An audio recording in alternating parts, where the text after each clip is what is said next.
Hello and good morning, afternoon or evening, everybody, wherever you are in the world.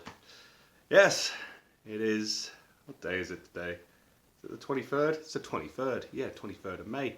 It's 10:43 in the morning for me, and I am heading to my local theatre to go watch the Minecraft movie. And James is doing the same as well. Hello everyone, I'm James from the Innit Podcast. Andy has decided this month what we should be discussing on our podcast is essentially the Minecraft movie now that it is out. I've got my jacket on, there's the door, and I'm about to go and see it. So, let's go!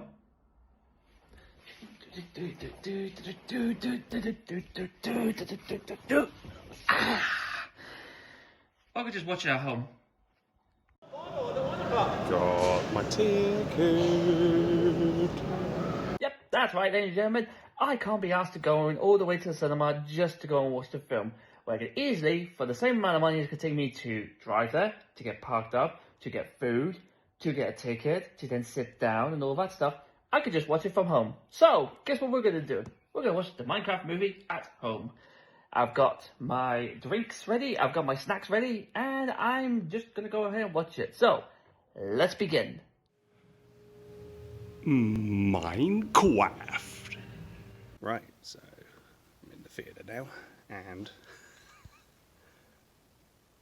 I'm very early. I thought it was going to be at 12 when the movie was supposed to start, but it's actually at 12:30. So I'm all alone in the theatre, waiting for it to pop on. So, yeah, I already have a judgment on the movie, even though I haven't seen it yet. And it's kind of me just thinking, like, it's not good from what I've seen on social media. So I'm willing to eat my words, and I'm hoping it's going to be good. So let's see what happens.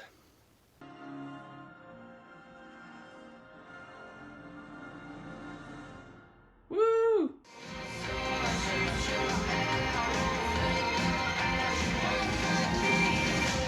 That was alright.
And hello everyone, hello there, welcome to another exciting edition of Games Innit Podcast. I am Podcast. Podcast. The cast of pod. And this is episode 3. Oh my god. Podcast.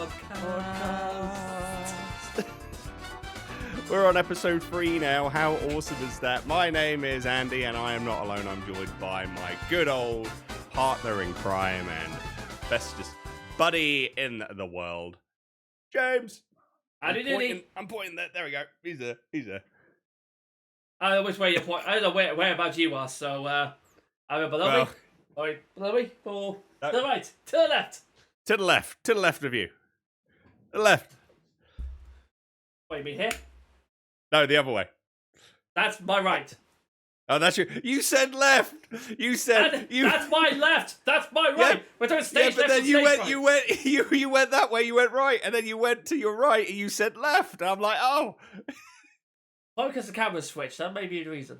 That might be the reason. So I'm right. Look left. You're right. There we go. Hi. Hello. Hello. Well, Best that was start to fun. stream. Yeah. James, how the devil are you, sir? I'm currently yes, dying there's at your the answer. moment. Yeah, there you Yep. go. There's your answer. Thank you very much. Anyways, I am currently dying at the moment, but I have made the effort, ladies and gentlemen, to come out here and see all you beautiful people. I can't actually physically see you, but I can know that you're there with the warmth and the grace that you're giving me. Time for that. Not really too much. Just been sitting around. Built a shed last week, and I am still knackered from that. Built a shed? Yeah. You're definitely in the marriage life now. My DIY skills are through the roof. Seriously, it was like here. It was literally right there. And now ever since I've been married, it's like, whoop!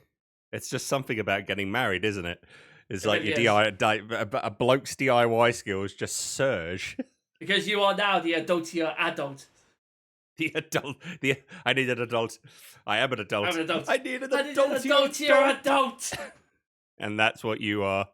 Yeah, that's what I have to be now, yeah. Yeah. But Well. aside from that, work's been okay. I've, like I said, just recovering slowly, and that's about it, really. Nothing too special. I'm also still in the process of doing my new courses online. Excellent. How's Get that been myself going? better. Good. I'm now 50% through the first half of the course. But that's taken ages. So hopefully brilliant. I get through the second half a lot quicker, do my exam, and then hopefully I'll be A+ qualified. So actually, no. When it comes to computer stuff, I know what the fuck I'm talking about. As you said in the past, you can get paid to say, have you tried turning it off and on again? And you'd be surprised how often that bloody works. I know. It's like I'm not qualified, but you know, I'm an unprofessional professional. Well, not really. There's some bits where I look and I'm like, oh yeah, just do this. Doesn't work, and I'm like, well, I'm fuck. No, it's Time to simple. call You in the go- experts. No, yeah, exactly. You go, right, I know exactly how to fix this, but I need you to leave. Don't worry though, I shall find out immediately what it is. Are they gone? Okay, Google, how the hell do you fix this issue? Or worst case scenario, ChatGPT, how do you fix this issue? There you go. When in doubt, you call ChatGPT. I suppose it's going to take over. It's one of these days going to take over Google as the most searched engine on how to fix stuff. Well, that's the thing. Since ChatGPT, we've had a spike in so many people that are qualified IT support people. Not because not because that they actually got qualifications from college and universities. No, it's because that I know how to fix this. How do I fix this? And you can put it as well to the stuff that you wanted. So in very brief summary, tell me how to fix this, and it goes right. You're an idiot. Here's how you fix it, and this gives you a list. Have you tried this, that, this, that, this, that? Yes. Okay. Well, have you tried this, that, this, that, this, that? No. Haha! Try that and get back to us. Yeah. It's exactly that. Well, that's good. That's good for you being busy and all that. And how about yourself, good sir? How the devil have you been? And what have you been up to as well? Let us know. I've been a busy bee. In terms of gaming. I've been very busy. I was doing all right. I had family over. I had my granddad come over for a week and a half. That was fun. Oh, brilliant. Got to show him. Yeah, I got to show him around a few spots of the city, and yeah, he had a great time. It was great just be able to bond with him. I haven't really been able to bond with him forever actually because of he's just been busy with life and just a lot of things. But he's in his 80s now, so now he's just like, you know what, I want to come visit you. I went, okay, so this was our actually first official time that we actually got to bond and actually got to enjoy each other's company and have a laugh and that. It was great. So That's I felt awesome. like, we've built a stronger connection now, which is amazing. That was nice. And then had a friend come over as well, got to show him around parts of the city. We went to some game stores, actually. There's a couple of game stores that are where I'm at. And then we drove up to Edmonton because there's a place called, I'm going to shout them out because, if you're in Canada and you're listening and you want to get say modifications done, this isn't a sponsor or anything like that. This is just me just publicly shouting out this company, Video Game Traders, based out in Edmonton. If you want any of your classic consoles or next gen consoles fixed, if you need modifications done on your classic consoles, Video Game Traders is the place for you. I actually went there like in December and got I'm just looking at them now, my N64 and Dreamcast modified for HDMI. So nice. yeah, and they work, and they're tremendous. It's tremendous. It's great. And we went to some video game stores in the city that I'm in. I bought a crap ton of games, mostly FIFA. I bought classic FIFA games, which was very good. So I've been playing FIFA 06 and shouting at the game, thinking, why the hell is this not working? I'm like, oh, wait, yeah, it didn't come out. This feature didn't come out until like FIFA 20. Like, why is this not working? Oh, wait, yeah, I forgot. Still having fun with it. But yeah, we also went to Edmonton, and I went to Video Game Repairs again, and I've given them my original Xbox, and I actually bought myself a Game Boy Advance. Because I'm getting a HDMI mod installed on the Xbox, and then they're putting a HDMI mod in my Game Boy Advance, so I can plug and play on my TV. So, which is pretty cool. That does sound pretty damn good, actually. Yeah. So expect maybe sometime when I'm streaming, maybe Game Boy Advance games will be streamed on original hardware, which will be pretty sick. But yeah, so definitely. Not only you don't have to be in the Edmonton area or the Alberta area in order to get your consoles modified. You can send them out to them via the mail. So you can send your consoles out to them via mail. They can fix them up. They'll send them back to you. Easy peasy lemon squeezy. They can go anywhere across Canada. So Video Game Repairs, go check them out. I think it's Video Game Repairs or vgrepairs.ca. Check them out. We'll put the website down here. Ooh, like this. Below, so you could check them out, and 5 stars from me. So just don't bring in your Switch 2 because Nintendo will brick it. Yeah, I've heard that story. I mean, we're not supposed to be. We're talking about another thing, but we'll just quickly mention. Yeah, don't be homebrewing your Switch 2 for the love of God. No, don't find out you're homebrewing it because they will brick it very quickly, very fast. Yep. So whatever you do, using it forever. You'll be then using it forever as your own personal paperweight. Man, could you imagine 500-pound paperweight? Oh, fantastic! Fuck that shit. If I buy a console, that should be mine. That's what I'm saying. It should be mine. I agree.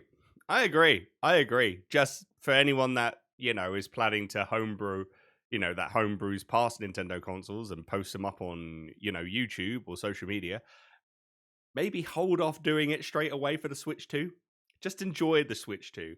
And then hopefully give it like a few years, and then hopefully Nintendo won't know, and then you should be good. Fingers crossed. Yeah, hope, but I'm not hope for that. Yeah, hope, pretty much. But yeah, so that's what I've been doing. I've been pretty much, getting consoles modified again and building up my collection. Actually, also, I have to show you. I haven't showed you. I think you'll like this. Has he just left during the stream? This is the latest bought. This is the latest purchase I got. When I saw it on a video game news article website called Time Extension. Like that, because time crisis, time extension, very good. And I saw this was a thing, the Atari 7800 Plus. It is a HD console for Atari 7800. They're actually making brand new Atari 7800 games for this. Not only that, you can actually play classic Atari 7800 games as well as Atari 2600 games, like back in the 70s and 80s. You can play it on this console. Question: it's HD. Yeah. Does that mean you can play ET on that? You most probably can play ET on this. That quarry ditch is about to get dug up. Yeah, it's already been dug up. Oh, it has, hasn't it? Yeah. Yeah, it got dug up like decades ago, mate. I'm sure there's still some games in there. Oh yeah. I mean, I might have to find a copy of ET and then try and test it on here. There is a thing where it says like you have to go on their website to try it to check to see what games are compatible with the 2600. Yeah. But I mean, if that is the case, there is a 2600 plus. There's this console for the Atari 2600 where it will play all the 2600 games in HD. And also, as I said, they're making new games like this. Bentley Bears Crystal Quest. This is a brand new game. The brand new game for the 7800.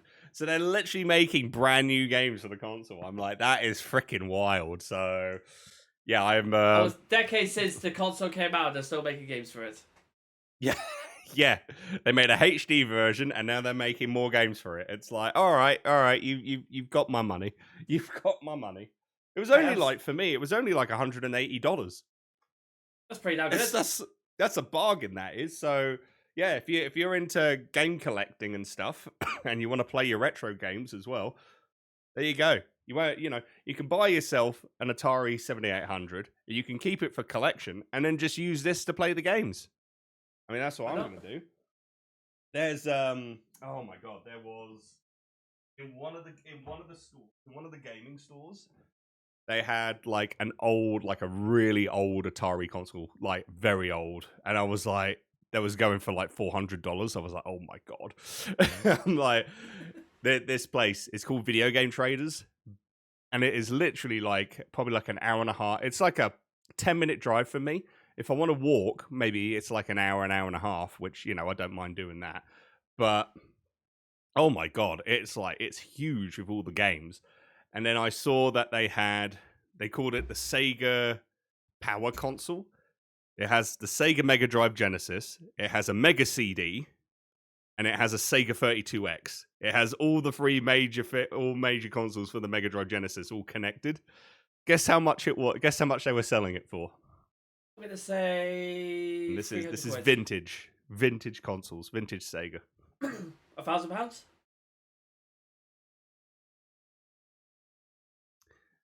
Cheaper in pound sterling. Oh, fair enough. Let's say £500. Yeah, I think roughly round about there. In Canadian, it's about, well, I think it's probably a little bit more, but in Canadian, it is $800. Well, in that case, then, give me a quick second. I think that's round about like 600 something pounds or 700, round about that mark. Let's have a quick look. See, $80 what? 800. So for $800, it is worth £249 and 49 pence. 400. Really? For $800? Yep. For $800. $800 Canadian, $429. Jesus Christ! Okay. So 429 quid. It is in England. Wow. In King Sterling. Yeah, that's almost half. Christ. How bad is your currency at the moment? I got told that the Canadian dollar was soaring, like the currency that it was going up. I was like, oh, cool. After getting told when we said we're going to be the energy superpower, and then all of a sudden the Canadian dollar went up. What's going on? So Great British pounds, 54 pence to the dollar. Oh my Christ! Okay, well, so much for that then. Yay! Yay! How money's still worth it? Yay! We Canadians love to get screwed when it comes to currency conversion. Beautiful, beautiful stuff. But anyway, that's been how I've been since the last episode. So excellent. Have you completed any more games or played new games or played old games? Oh, I have played a new game. And I want to thank the developers, Team Stargazers, for giving me a chance to play their game before it got released. Orioli, Wings of Hope, which is a cross. They say it's a cross between Sonic and Celeste. And I have to say, it's actually really good. The story's very funny. The gameplay actually is very enjoyable. I didn't know I was going to get competitive. I was like, oh, this is just like a fun little pretty much you're playing as like an angel.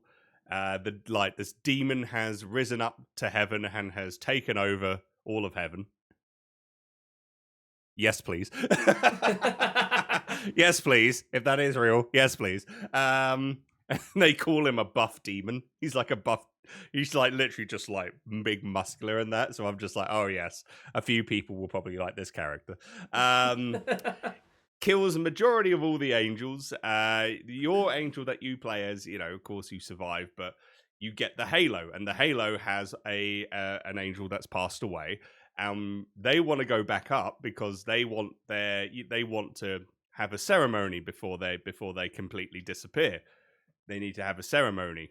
And so what your goal is, you're at the bottom, you're like pretty much on like Earth, your goal is to go back up to heaven. So you're going through all these worlds to try and get there. So what you do is you throw the halo, and you're speeding, you do like a spin dash thing with the halo to go fast.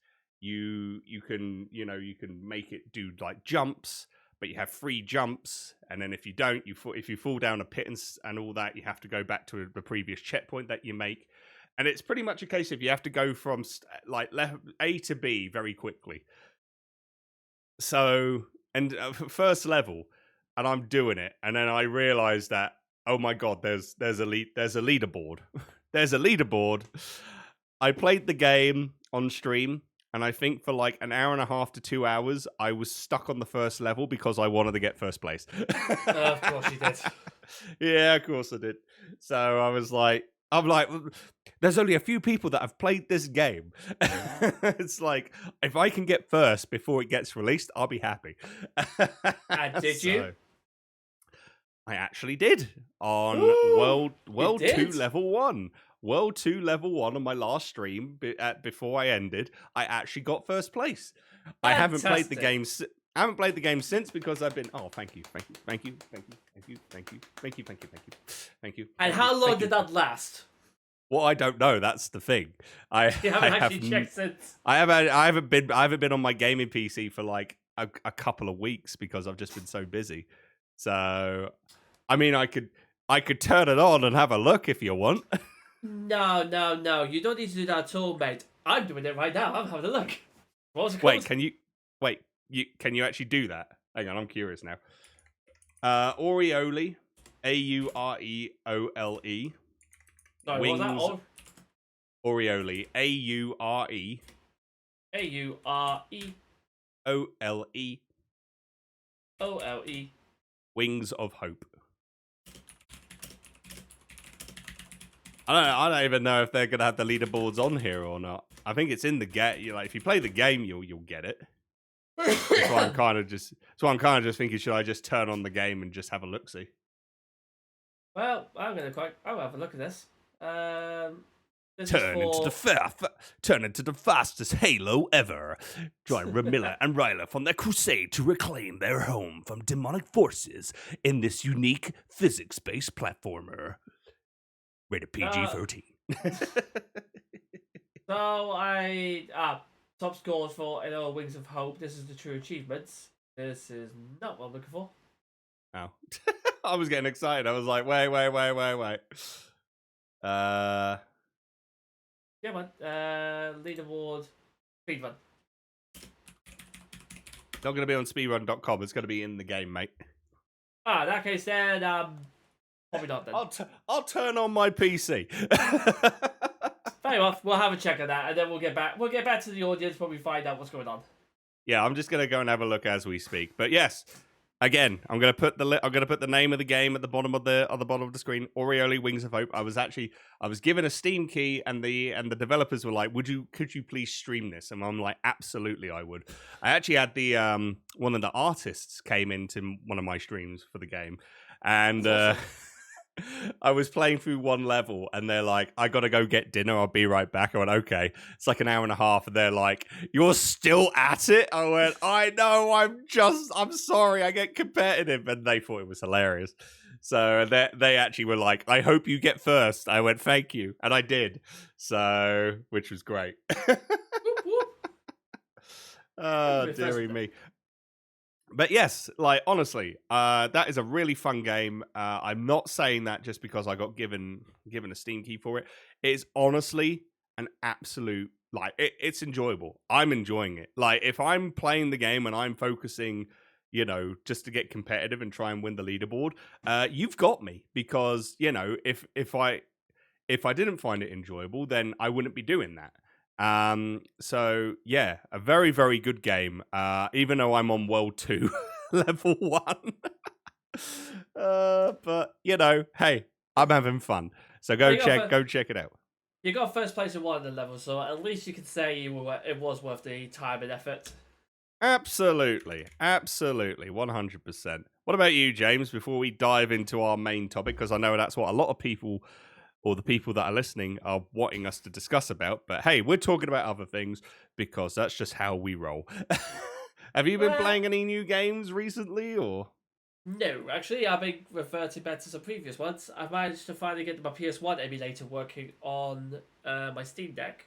So I've been having a look at that, and I managed to get Ape Escape back on there, as well as Harry Potter 1 for the PS1. With PS1 Hagrid. So I've literally I've spent the whole of today and yesterday essentially playing that game to try and 100% it again. Which I did, surprisingly, even though I did miss out on one item, I still 100% the game. Nice. Very good. I don't know how that works. I don't know how that was possible, because technically 100% means you complete everything, but I hadn't. I hadn't got the last upgrade, but it still counts at 100%. I don't know. And just to confirm and make sure, this is Harry Potter 1 for the PS1, right? PS1 100%. It is this right here. It is this one right there, where he's riding on the broom going, and that's emulated, right? That's emulated, yeah. Okay, good, because I just want to say fuck J.K. Rowling. Roger. This is before the whole thing happened. But that was one of the first Harry Potter games I played. I loved it, and I loved playing the PS1 version.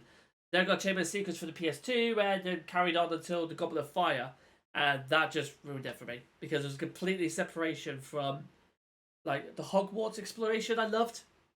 Mm-hmm. And then Goblet of Fire just ruined that completely. And I was like, yeah, I'm not going to play this anymore. And then just stopped playing it after that. It was good. It was good fun. I actually enjoyed it. And playing the old games. Played a wee bit of some Nautica, because I'm trying to get myself ready for when some Nautica 2 comes out eventually. Probably won't be till next year, but I'm so looking forward to it. Hey. Nautica 2, gotta love it. And I'm also trying to save money up because I want to get myself a Switch 2. Of course, as we all do. Yay! Yeah. Switch 2, baby. Even though, we're gonna be waiting for a very, very long time. Maybe. I mean, I'm gonna give it like a year or two before I plan to get one. Right. I thought you meant as in we're gonna have to wait a very, very long time to get it. As I was saying, Andy, it's coming out next week. Not like at time of recording, it's coming out next week. Well, yeah, I know that. I mean, for both of us, because we're not going to get one straight away. I mean, are you still thinking about getting one straight away? I'll probably give it a few months, just so that I can sort out the kinks and bugs out of it first. That's fair. Right, I've found it. And drum roll, please. So my time was 42.26 seconds. Yep. And that was what got first place. I'm now in 5th. I mean, top 10's not bad. Top 5 actually is not too bad. Yeah, top 5's fine. Dr. Yivin. Dr. Yivin, I'm going to give you a round of applause, is now first at 35.67 seconds. 35? Goddamn. 35. Hang on. Because you'll be doing the editing for this. So, this is Andy's time right here. And this is the new time right here. So, how much of a difference is that? Well, 42 with 35. It's almost not 42. It's over 7 seconds. He's knocked off 7 seconds off your time. He's knocked off 7 seconds. Yeah, pretty much. Buddy, sugar. That's what 7 seconds always makes a difference. I'm not gonna reply to that. Yeah, please don't. We need to move on. That's our cue to move on. Yep. I'm gonna turn this off for now, and there you go. So looks like I've got competition. Because am I gonna try and get that first place? Probably, yeah. Because why the hell not? I think what I'm gonna do is I'm going to continue on with the rest of the game. I think I'm gonna stop being competitive.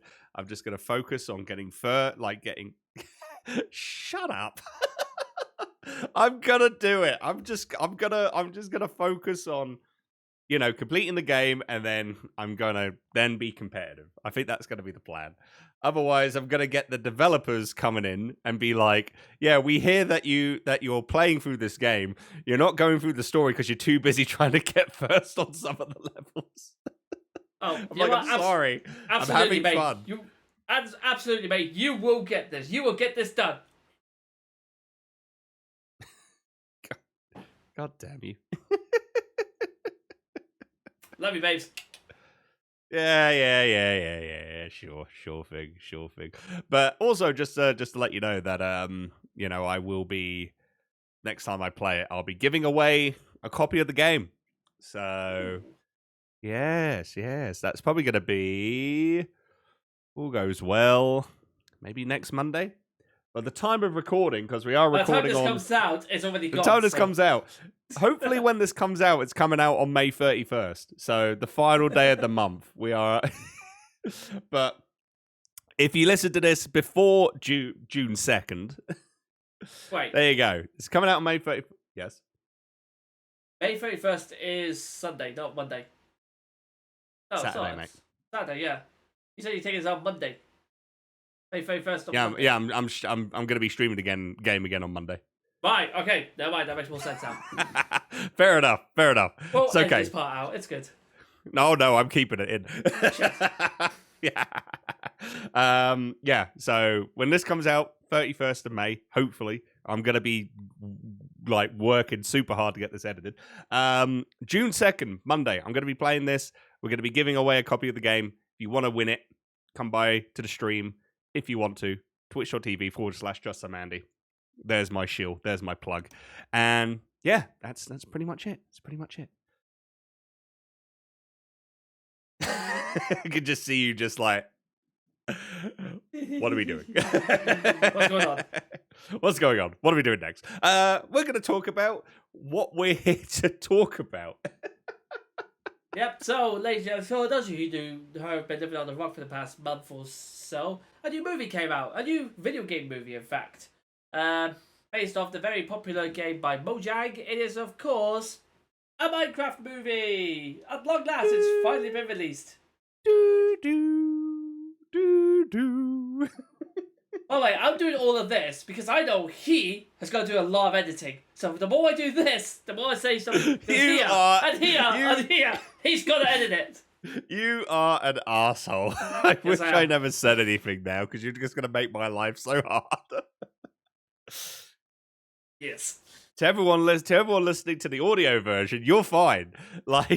That's going to be fine. The video version is what's going to drive me insane. Yeah. Oh, well. So, basically what happened was, so me and Andy decided that we would go and actually see the movie ourselves, just to get our own impressions, feel how we feel about it, and how it compares to other video game adaptations. We both come back with quite contrasting, in fact, actually, no, I say contrasting, we don't even know yet, because this is the first time we're actually going to discuss it. So, what I'm going to do first is I'm going to open up the floor. Please do. So, to Mr. Andy himself, tell me, what did you think of the movie? So I was walking into it, honestly thinking that it was going to be absolute hot garbage.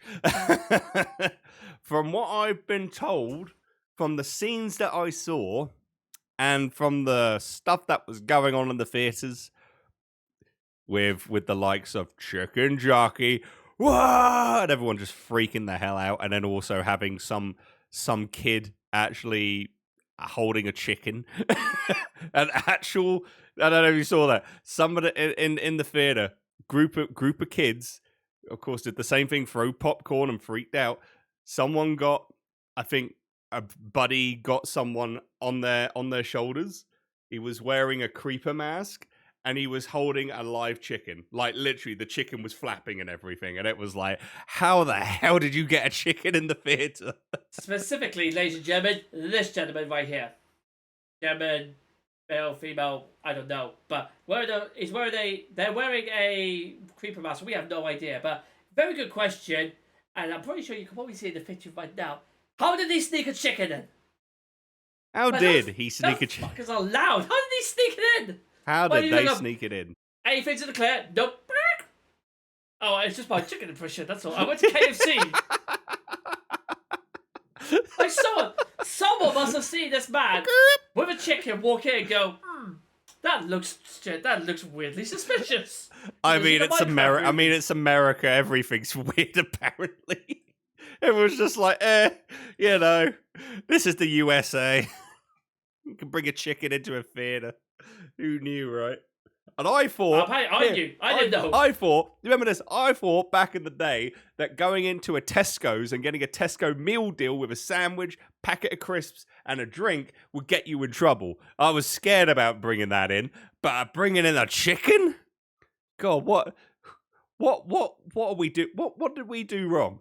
What did we do wrong, James, when we were that age? We weren't good at hiding stuff, I assume. Because apparently. Again, I reiterate this. He hid a whole chicken and got it inside the cinema. And he got quiet the entire time up until that point of Chicken Jockey. I don't know. I'd like... I don't know. These bloody young'uns. Sorry, I'm after you. Yeah, so he must be a chicken farmer. That's the only way I can think of how you managed to keep that chicken quiet and you had to take care of it. He's a child of a chicken farmer there. Must be. 100%. That's my theory. I'm just like, these bloody young'uns. I'm going into my millennial boomer phase, like, these bloody zoomers. I say that. Hats off to them. Hats off. Fair. Like, we'll give you credit. We'll give credit's due. We'll give you your credit. Yeah, round of applause for that. I'm just like, they must have been playing Skyrim a whole ton in order to do that. Get their sneak up to like 99 or something. They're basically in the shadows, just. So you can't. Excuse me. You can't be bringing that chicken. Where'd he go? Oh, did he just turn away, wait for the guard, just go, who's there? And then little exclamation mark, and then it slowly goes down. Just go, must have been the wind.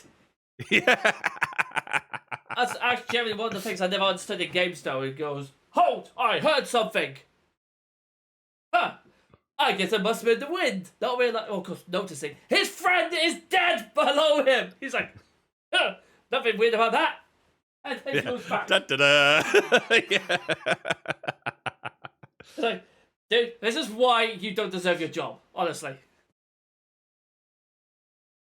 Although, to be fair, though, if it was both of us and I was the one that was dead and you were there, you'd just be like, eh. No, I wouldn't know. I'd look at you and just go like, in fact, actually, I'm going to do this for reals.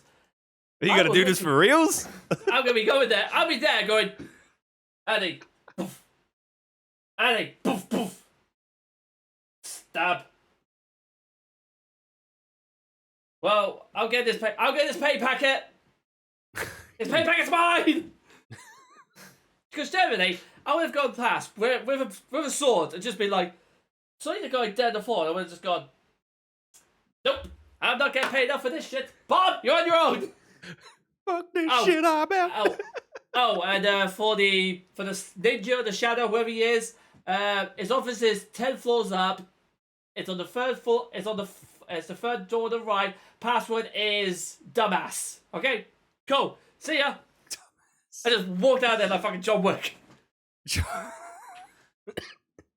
God damn. Wow. Okay. Cool. Thanks. Appreciate you for taking my bloody pay packet if I have to get perished by I mean, if you die, I might as well get some money out of it. Wow, okay. You heard it here first, everyone. Thanks a bunch. Everybody would agree with me. Don't feel horrible. You would have done the same thing in my position. Yeah, you're right. I would have done the same Exactly. thing in your position. Yeah, I would actually. True. But yeah, so seeing. I mean, yeah, I saw clips and I was like, "Oh my god, what the hell is this? This seems cringe," and just seeing like clips on YouTube Shorts, TikTok, just seeing like teenagers, kids just freaking the hell out when Jack Black goes, "I am Steve." Yeah, it's like Flint and Steel. Yeah, it's like, what the hell's going on? It's like, what? And like just seeing all this. So, like, yeah, I know you stayed at home to watch it. That's fair. I did the smart thing. You did the smart thing. Hey, when I was it was just me and probably a young child. I don't like young child with their grandmother. Okay, good. Carry on. That was who I honestly, that kid was well behaved. I'm like, thank God. Good kid. Well done. Well done him. Yeah. He's gonna grow. They're gonna grow up to be a fine individual in society. Citizen. In society. So yes, good job, Gran. Yeah, it was just me and just a grandmother with a child, and I was like, okay, cool. I honestly thought I was going to be on my own, and I think this is why I was kind of umming and ahhing about wanting to watch it or not, but then I thought, this will make for an episode for the show, so I was like, well, why not? And I don't have Netflix or HBO Plus or Disney Plus or whatever the hell, so. Literally, you missed out. You literally lasted everything apart from what it was actually on. Yeah, exactly. Well, I did on HBO and NSBC and Disney. It was Amazon. Oh, right. Yeah, I do have Amazon, actually. I do have Amazon Prime Video. I do have Amazon Prime Video, actually. Yeah, fair. But, no, everyone, I'm just going to say something, because what James did was the wrong thing. What I did was the right thing. You want to know what? You want to know why? Go on then. Support your local movie theaters. Support them. I get it with video streaming and that. Like nowadays, it's so easy to just, I could watch this at the theater or I could just watch it on Netflix. It's like, yeah, that's all well and good. But the nostalgia of just going to a theater, grabbing a popcorn, grabbing a hot dog, grabbing a drink, and just sitting there and just watch. So it's just a means of social entertainment. Yeah, okay, I went on my own because I'm a sad bastard, but I mean, going out with friends to go watch a movie, it's social entertainment, and it's something that I feel like maybe in a couple years we're gonna lose completely. So even though I went to a Cineplex, which is it's a nationwide like Odeon or View in the UK, but there are places in cities or in towns that are local movie theaters, and I just want to say please support your local movie theaters. Please just don't let them go. It's nostalgia. Remember when we were kids and we all went to go watch Shrek 1 in the theaters? That was a great time. Don't let that go to waste. There, I had my rant. I don't think I ever watched Shrek 1 in the cinema. I think I watched it on DVD. Also, I understand completely. You are right. We should support our local cinema. 100% do agree with that. However, I should point out right now that for the price of my fuel, getting there or driving half an hour away to my nearest cinema, to then park up, to then go to the cinema, to then buy my ticket, to then give us some popcorn, to then give us a drink, to then walk to the cinema, feeding. To then, sit my ass down. To then, watch the movie. To then, stand up afterwards. To then, go to the toilet. To then, walk back to my car. To then, pay my parking ticket. To then, drive my car all the way back home. To then, get home. To then, make the video you see in front of you.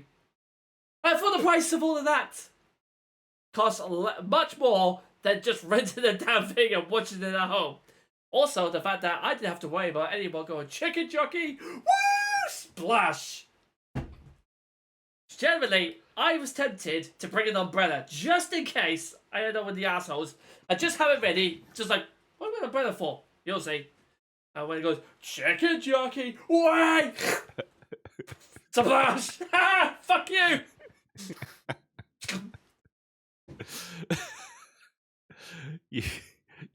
You want to know what you could do, to save money? Yep. You could walk to taken the ferry where you live. You could have hopped on a bus, you could have catched the ferry, and you could have walked to the cinema, which is cheaper than driving. The bus is expensive and I don't like sitting on it. Oh, I thought you were going to say the bus is expensive and I don't like people. There's that too, yes. There's that as well, yeah. Whereas, I can just sit down my home, I have my drinks, I have my phone food, which I didn't pay extra for, have good TV in front of me, and just watch it. And then my wife came home just as I was watching it, and then pause it and speak to her and make sure that she was okay and her day was going well. Let's get back into the movie. Fair enough. Because I'm a people person. Because I do like certain people. Other people could just sort off, but certain people I will make time for. Because that is one of those people, me. You're on the fence at the moment, 50-50. Oh, okay. Mostly because you're my best friend. You're my best friend. I love you, and you are pretty much my clone and one of my best men at my wedding. On the other hand, you're a traitor because you went to Canada. But you're my best man. I'm a traitor. Yeah, I'm a traitor. But you say that because deep down you're jealous because I got out of that shit state of a country. I mean, I couldn't really, could I? No, you couldn't. So you were just like, goodbye, you asshole.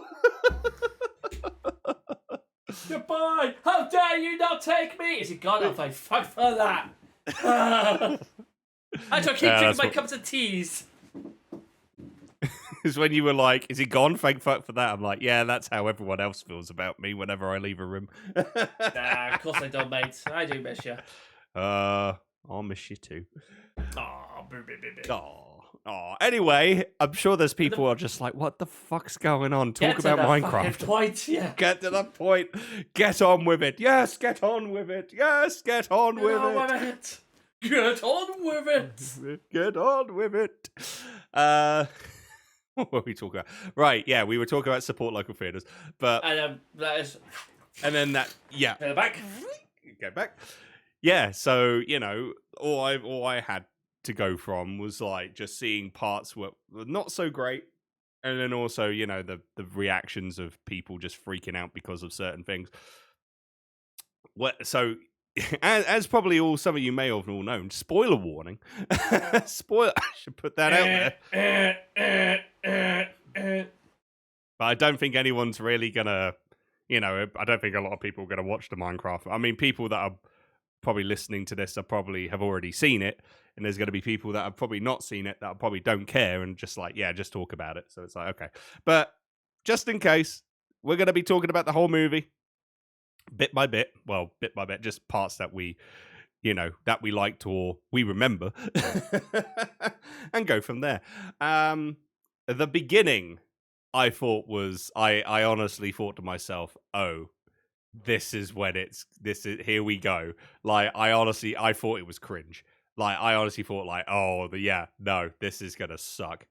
It's just like, this is me. I'm Steve, and now I'm a salesperson for doorknobs. It's like, what the fuck? when they made him like that. It's just like get scared by the miner, who's like, get out of here, as Steve was a kid, and then he's like, now I just work as a salesperson for doorknobs.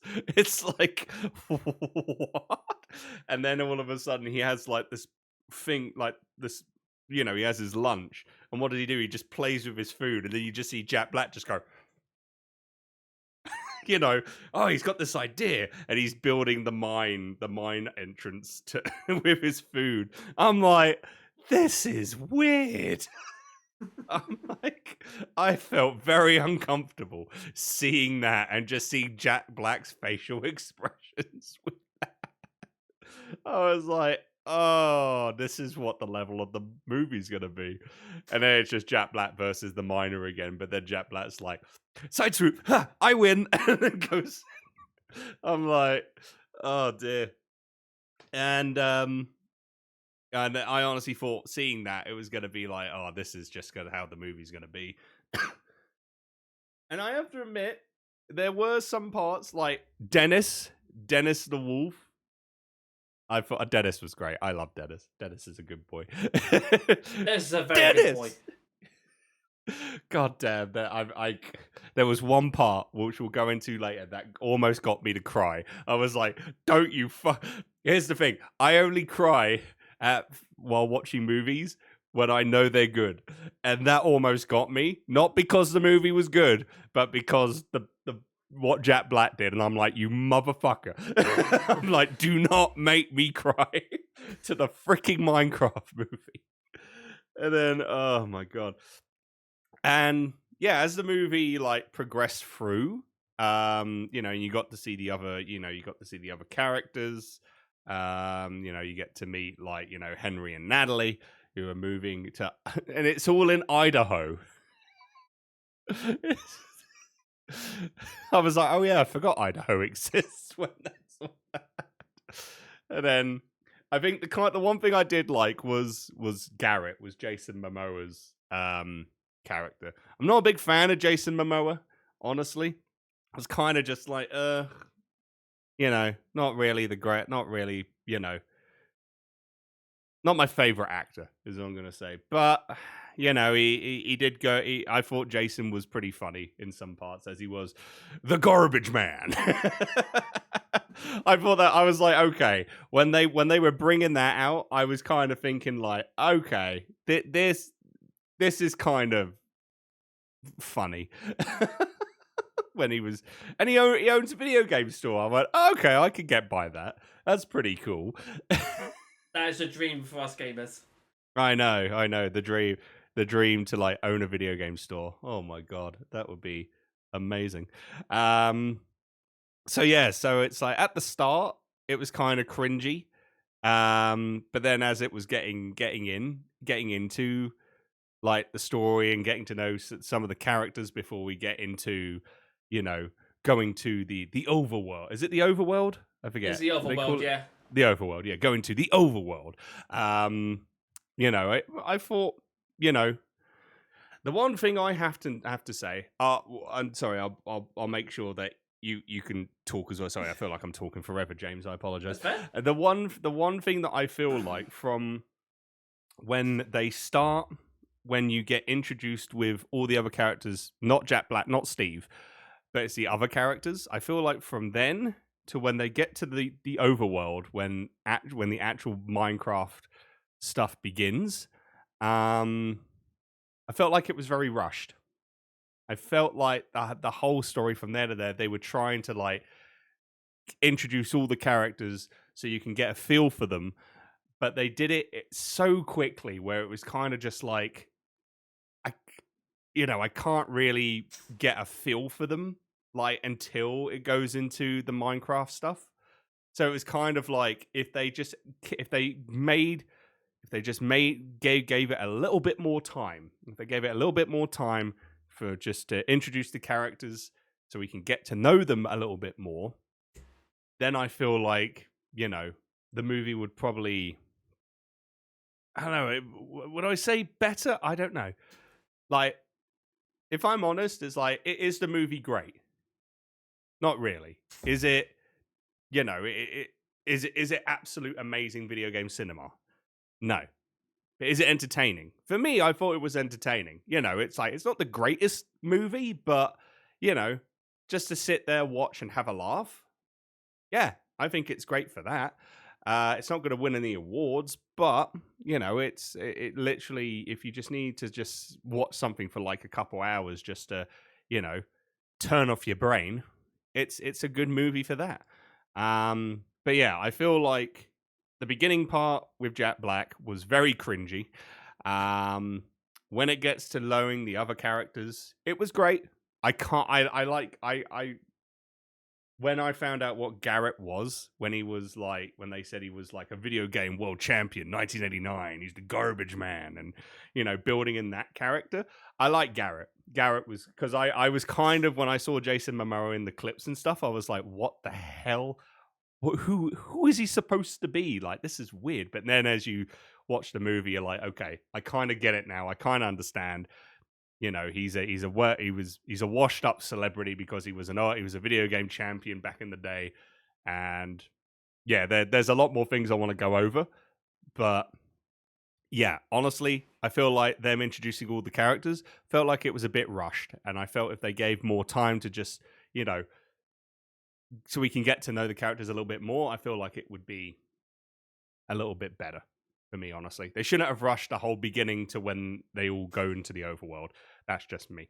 James, finally, your turn. How did you feel it started? So, I actually disagree with you, because I think the whole thing, you're right, they rushed the beginning bit. But then again, I think it's because they're not catering it for adults, they're not catering it for children, like a children's movie. They're catering it for the Minecraft fans. The Minecraft fans are there to watch the movie. That's all they're doing today. They want to see all the references, everything they remember of Minecraft, and all of that.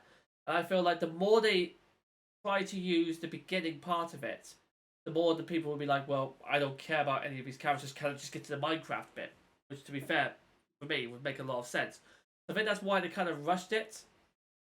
I liked the idea of Jack Black being Steve. I think he's brilliant. I think he's a bit over the top. But then again, you see the rest of the script, and you realise that Jack Black read this script. Jason Momoa read this script way before they even said, I'll do it. They didn't just say, I'll do it, then got the script and be like, ah, shit. These guys read the script. These guys knew what they were getting into and how the whole movie was supposed to be like. And they still went for it. And you know what? I'll give Jason Momoa credit. Because he's not one of these people like Jason Statham, The Rock, Vin Diesel, for example. It's not one of those people who are, oh, I need to be rough and tough and man, all of this stuff, and I need to show my coolness and everything else. Jason Momoa is basically going, I get to wear a pink top, I get to go around and act like I'm in a video game, and I get to kill stuff and be scared all the time. Fuck it, let's go for it. And I'll give him respect for that, because nobody else, I think, like that sort of beefcake sort of person would have gone for it. I really did. What I didn't like at the beginning was Natalie and Henry's reason for coming to Idaho. They're literally driving the car going, well, it was Mum's will that we had to come to Idaho. Oh, yeah. No! Neither of you two are questioning why you want to go to Idaho. Or why was it your mum idea? Because they went, well... And it showed the picture of the mum as well. It'd be like, it's what you would have wanted. Why? What's so special about Idaho? Of all places. I mean, for those of you who are in Idaho, I'm sure your I'm very sorry. I'm sure your state is magnificent. You are brilliant people, and I'm sure you are fantastic. And everything about Idaho is fantastic and amazing, brilliant.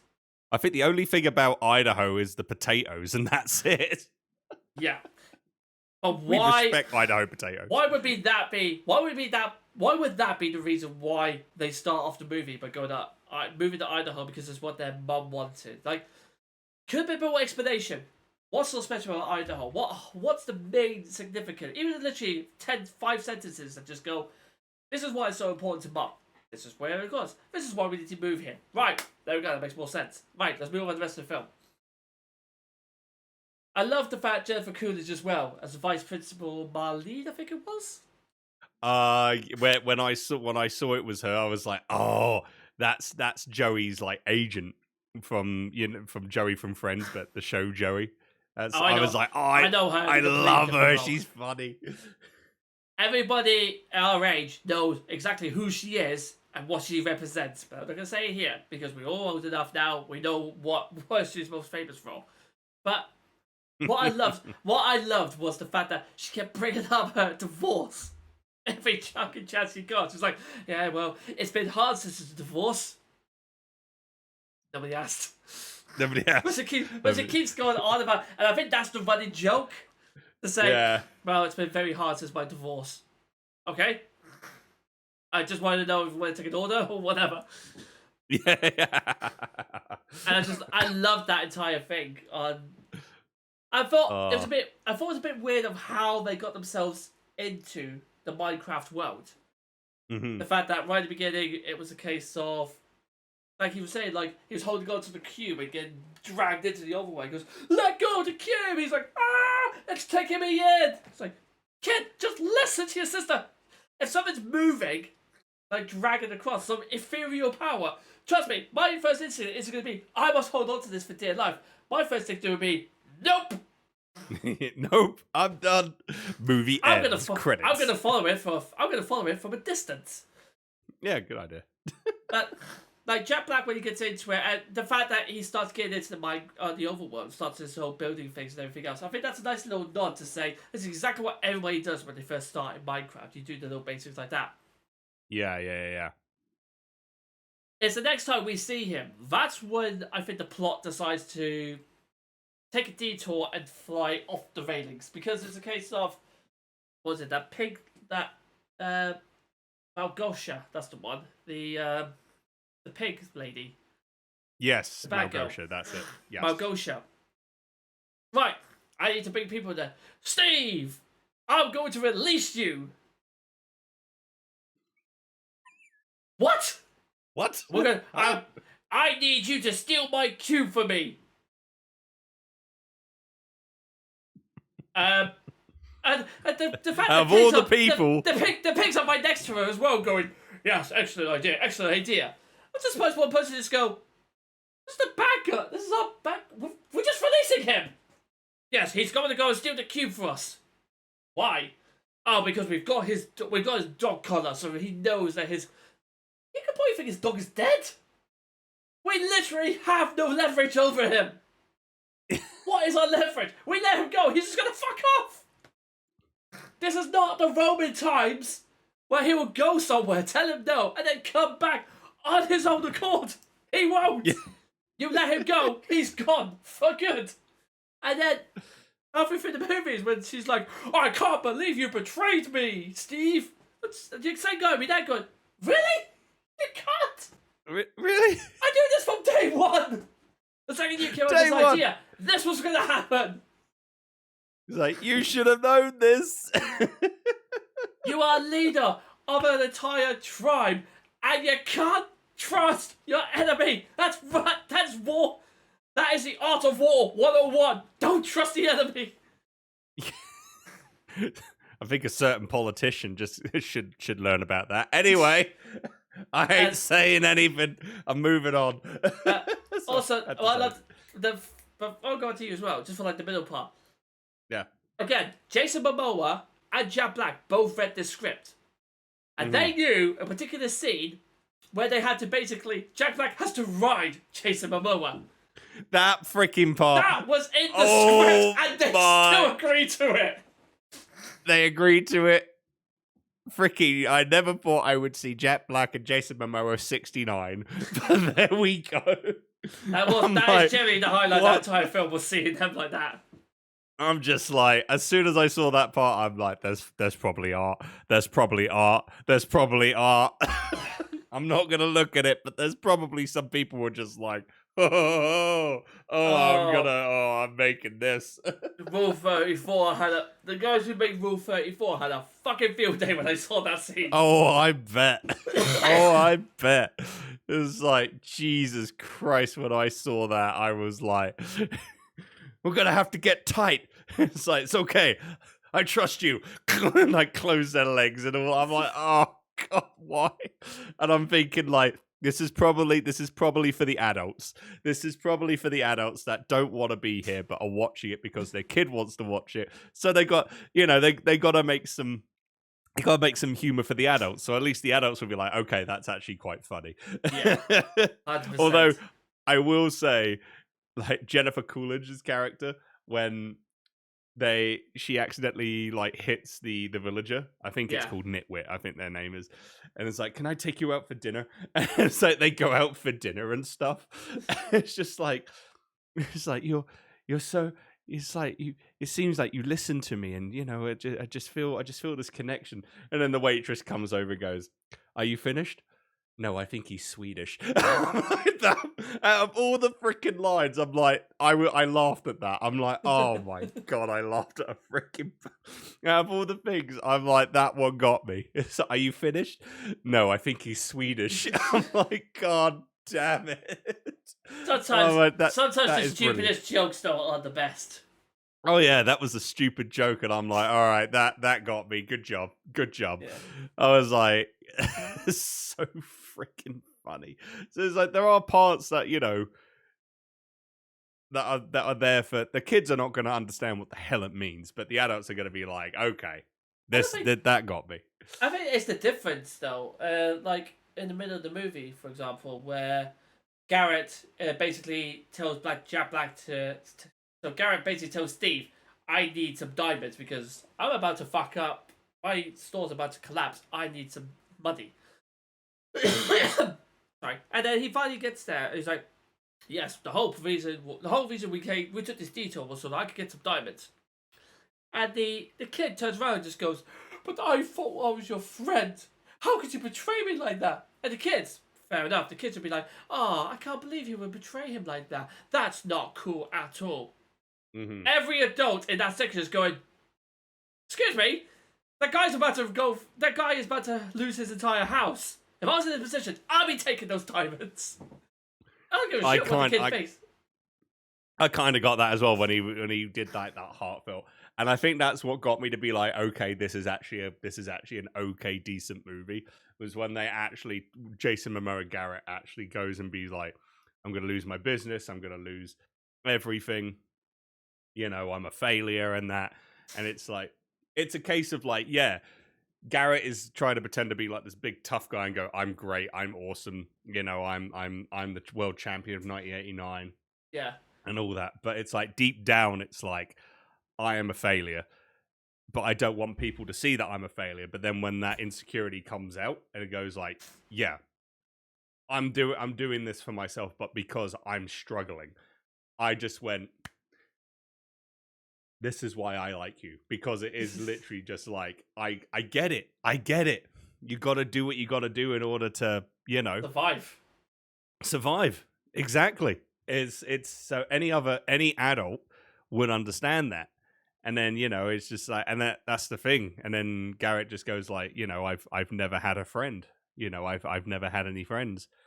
And then, like Henry goes like, like you did have a friend. And then it was like, oh. I'm sorry, kid, you're 12 years old, okay? If we were hanging out outside, the police would be getting involved very damn fast. We're not friends. At the moment, we are acquaintances. Yeah, that is true. In a court of law, I'm an acquaintance, not a friend. Not a friend. Although I did like the bromance between Garrett and Steve. It became rivalry, and then all of a sudden it was like, they became best friends. I was like, oh, that felt good. Yeah. That felt good. But yeah, no, it was like, yeah, seeing that, and then what was it? Oh yeah, the story of like why. Is it Malgosha? It's Malgosha, I think it is, yeah. Malgosha, why she became so sinister and evil is because she wasn't allowed to you know, express her creativity. And then they did a thing called Never's Got Talent. I'm like, oh my Of course God, that was cringe. That I was like, I looked and I just went, oh God. All I wanted, I was like, the one thing that I'm very like, I felt would have been good with that is if they couldn't get him, have someone that sounds like him to do Simon Cowell. Yes. Simon Cowell. Simon Cowell's Now, okay. Gosha, what the hell was that? That is Worst a no performance I've from ever me. seen. You absolute disgrace. They should have had that. They honestly should have had like someone that did Missed a Simon out Cowell voice. massively for that. They missed out on that. That's why I was like, oh.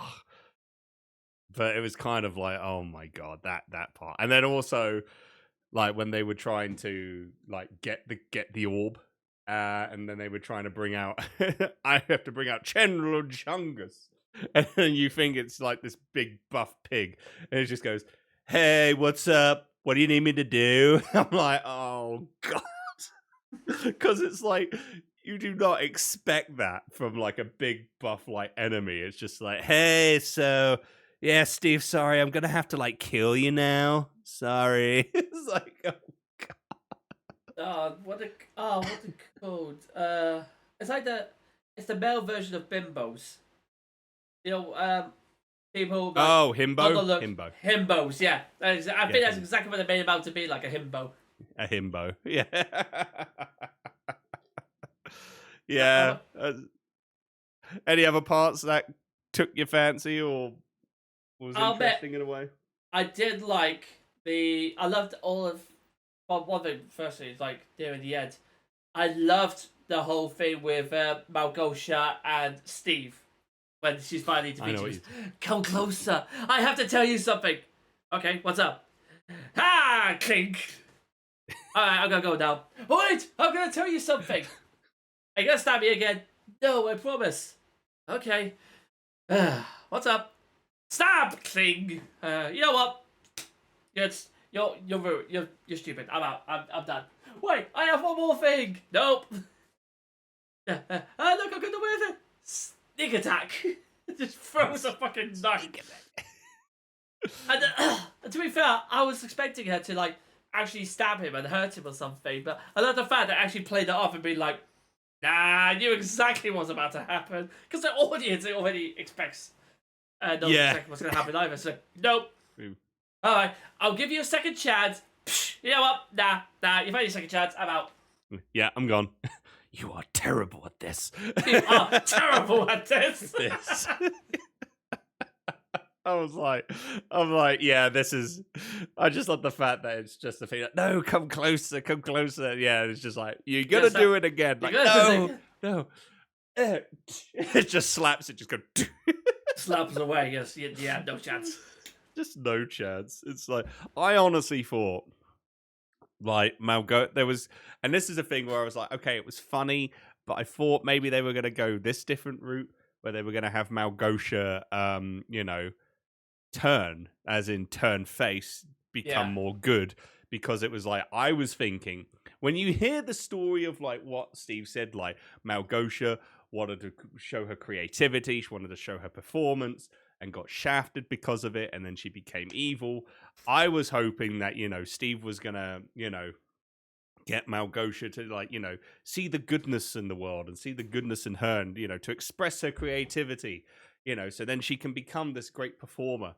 And, you see the story on like what happened. You would think maybe that's what they're going to go for, but they don't. And I'm kind of just thinking like, they just end it just like that. And again, that's another thing, like rushing the start, and then trying to make you feel some sort of sympathy for the enemy, for the bad person, Malgosha, and then they just don't do anything with it.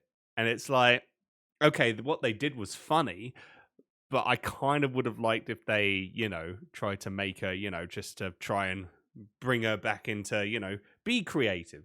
Don't give up on yourself. But yeah, apparently they don't do that. But see, I think this is what we sort of expect now, don't we? Like, look at the previous like Disney movies, for example. All the previous Disney movies have now got the bad guy, or the bad person, as a sort of, oh, well, they're bad. But there's a reason behind it. They're just a misunderstood character. And who could actually save face later on. I'm kind of glad they went down the whole route of, nah, she's evil through and through. I don't care. We're going to give her a tragic backstory. But she's not going to turn away from that. We're just going to basically let her be defeated. And that's it. Game over. Because it generally irritates me now. Movies are trying to humanize and justify the reasons for bad characters, as it were. And there's a few movies in the past that I've noticed, and like remakes, for example, and they'd be like Mufasa. They're trying to make Scar as a sort of anti-hero, as a he's like this because of something that happened in the past, and that's why he's to try and justify him being this is why he's really angry at Mufasa. And it's a case of, I don't care. He's still a dick. Like, I'll tell you what. No, I get it. This is the one thing for Disney, and I will put money on this, and I promise you, I will pay up for this if they do it. Make Frollo redeemable. For the Hunchback of Notre Dame, make a movie with Frollo and make him redeemable. I fucking dare you. Just try and redeem that one. Try and redeem that motherfucker. And I generally mean that. Because someone came up previously and just said, like, someone made a story, like, what bad guy do you think could be more redeemable? I was like, tell me a story. When I asked a lot of people this, I said, give me a story, like a Disney story or anything else, when the bad guy is never going to be redeemable. No matter what movie you make in the past, or the future, or sequel, whatever. There be one character who can never be redeemed, or can never be justified for his actions. And Frollo was always the one that came up. Every single person went, yeah, wow. Frollo. Yeah. Because that's what we're expecting movies now, to make the bad guys more redeemable. And like you said, maybe it's her creativity, and that's why she lost it. And I was expecting it myself when they would turn around and make her turn to a good guy, or make her good to the pigs. But when they turned around and went, nah, we're not going to follow that story. And I was like, oh, thank God for that. Because I'm sick and tired of enemies being humanized. Make them evil for the sake of making them evil. There's no reason behind it. They're just jerks.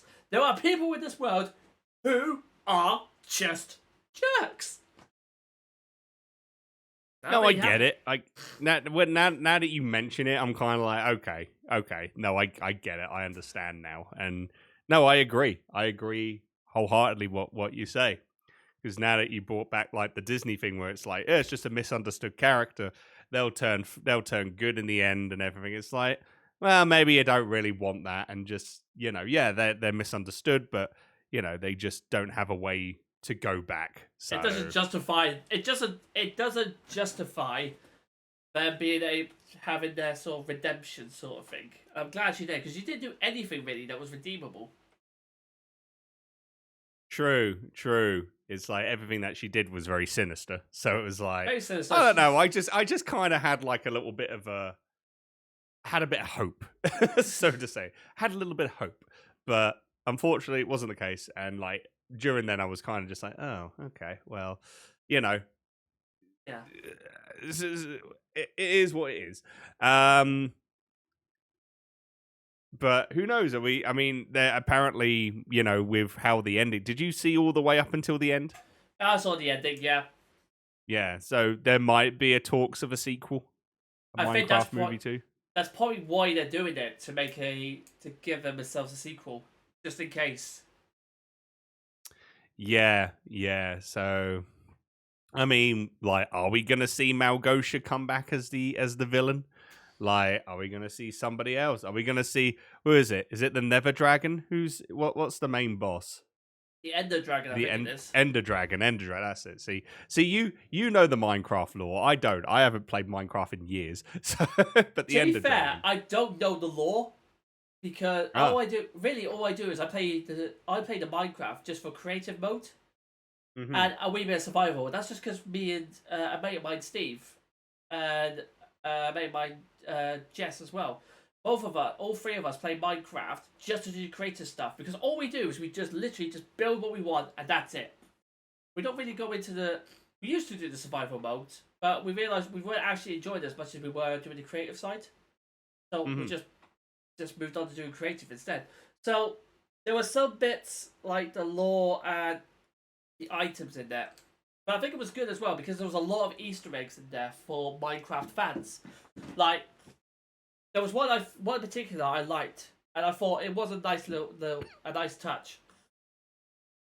When they first entered the village, and they're walking through and they're seeing all the villagers, and there's this pig with a crown on top of it. Yes. And I turned around and went, "Is he a king?" He went, "No, he's a legend." Sort of thing. So for us, so for me, not really understanding the lore, I thought, that's a bit weird. And then when I went back and looked at about what was so special about it, and you find out it's because of a streamer. I forgot. I'm really Technoblade. That's the one. I thought it was Technoblade, but I didn't want to get it wrong. Yeah, but him passing away from cancer back in 2022. But he was such the big Minecraft streamer that they brought him in. His character idol was him as a pig with a crown on top. And that's why they brought it in, just for that. 2 seconds worth of, maybe like 5 seconds worth of screen time. But it was enough for the Minecraft fans to, like, basically for the whole film to be like, yeah, we do appreciate you. Here's why.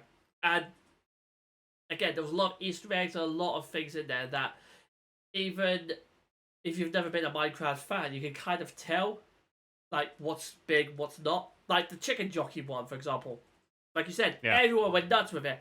I have no idea what a chicken jockey is. I've only just learned in about 5 minutes before we started this. I learned the chicken jockey was just a very rare enemy in Minecraft.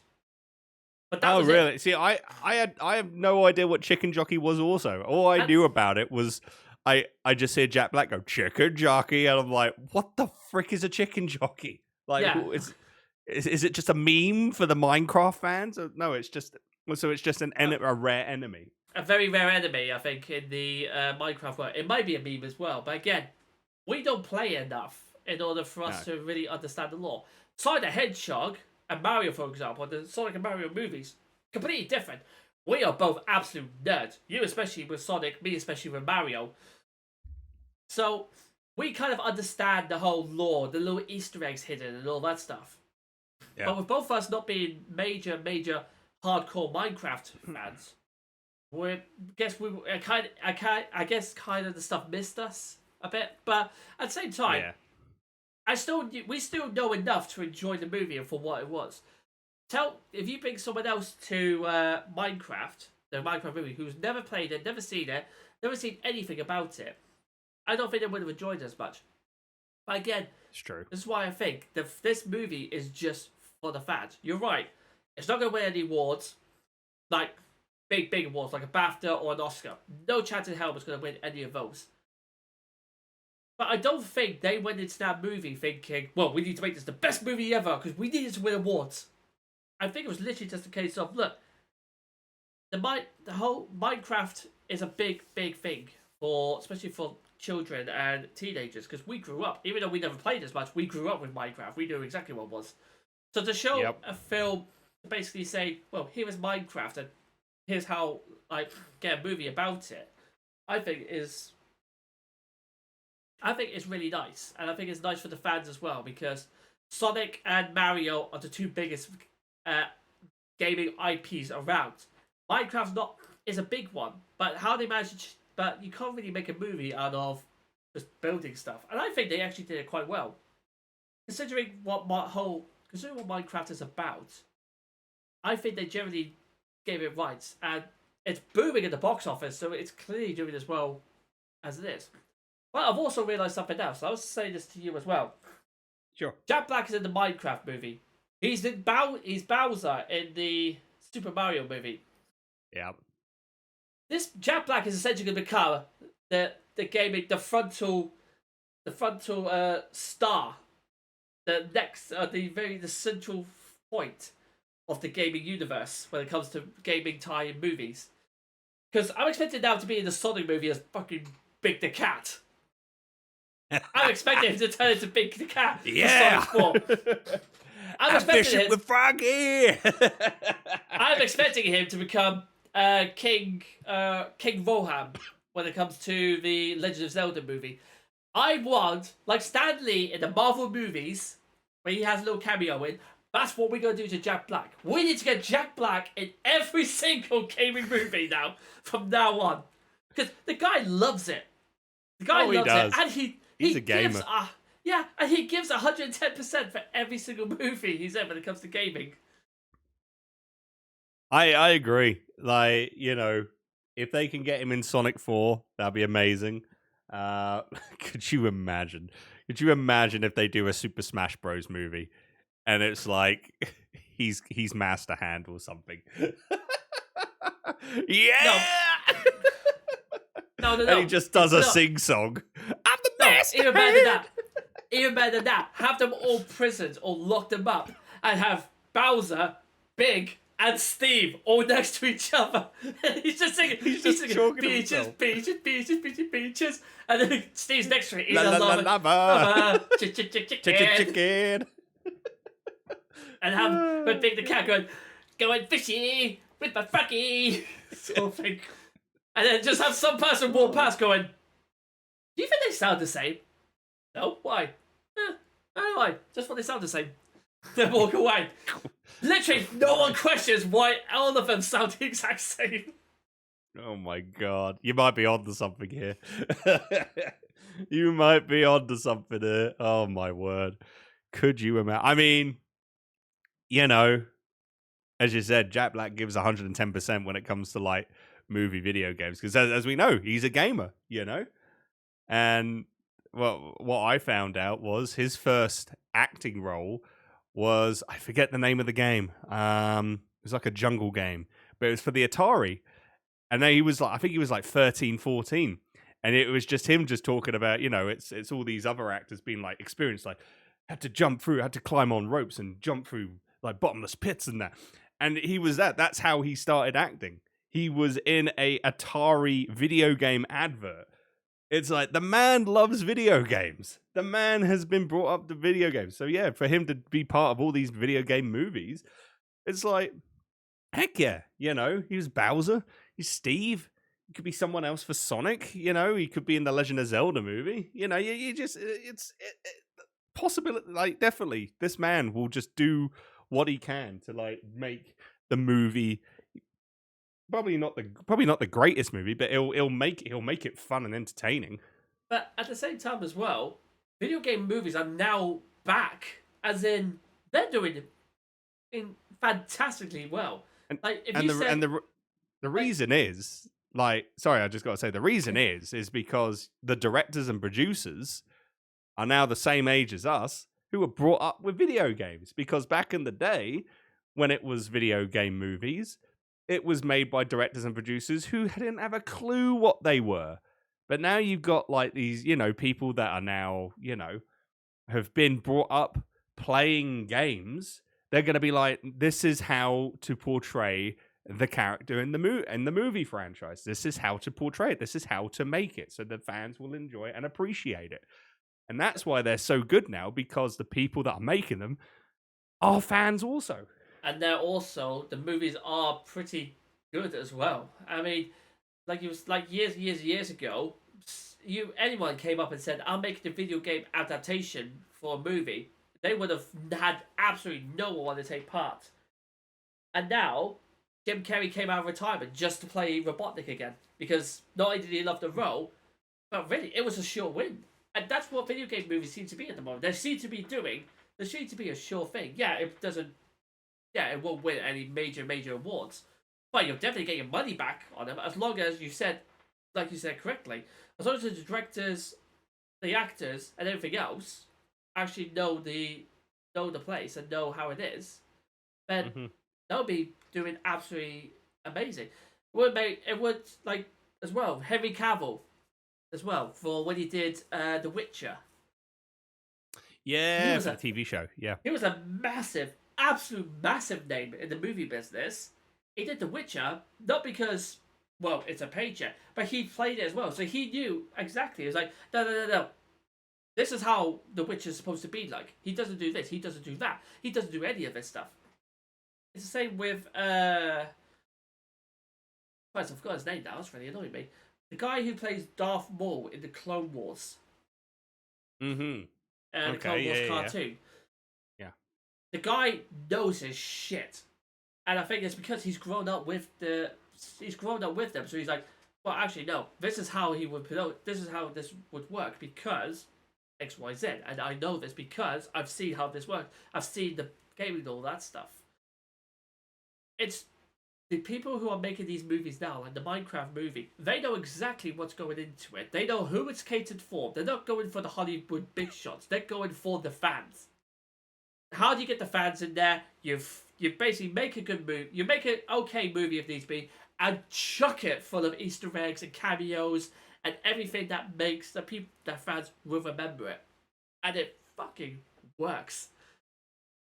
It's also like The Last of Us, and also Fallout. Like, you know, they're bringing in the Easter eggs, and they're bringing parts from you see in the show, like Last of Us, that scenes in the show are from the game. Yeah, like that's why it work. That's why it's working so well, because the template is there. They're not going off script. They're not trying to do anything different with those games. They're basically giving it to the fans and going, we're going to tell our own story on this one, but the surrounding area, the whole world as it is exactly the same. Yep, exactly. The huge thing as well, because I remember watching the Fallout show. The Fallout TV show was great.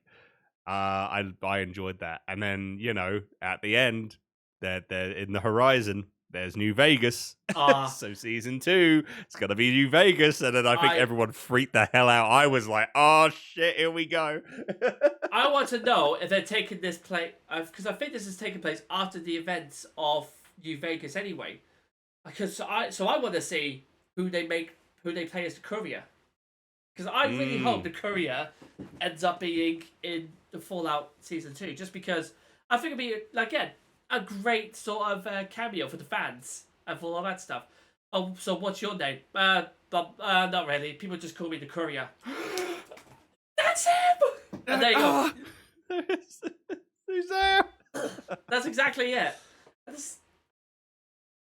Again, Jason Momoa and Jack Black. Those are two big names in Hollywood as well. They wouldn't have gone for anything. They wouldn't have gone for any like any other movie really, unless they knew it was actually gonna do well. Yeah, true. So for them to take this chance and that, and you know, to also allow like, you know, newer actors. I don't like Henry and Natalie. I've never seen them before. Maybe, I don't know. Maybe Natalie's character. Not too sure. Nah, I'm sure they're in something. I can't for the life of me remember who it was. I can't for the life of me. But it gives like, you know, them like the experience to work with top class actors like Jack Black and Jason Momoa. And then we also can't forget Dawn as well.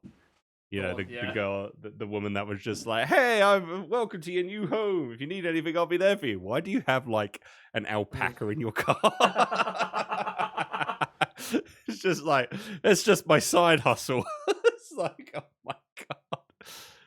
Oh, again, she was brilliant again, for kids, ha ha ha. She's got an extra job. Ha ha ha. That's hilarious. Adults, yep.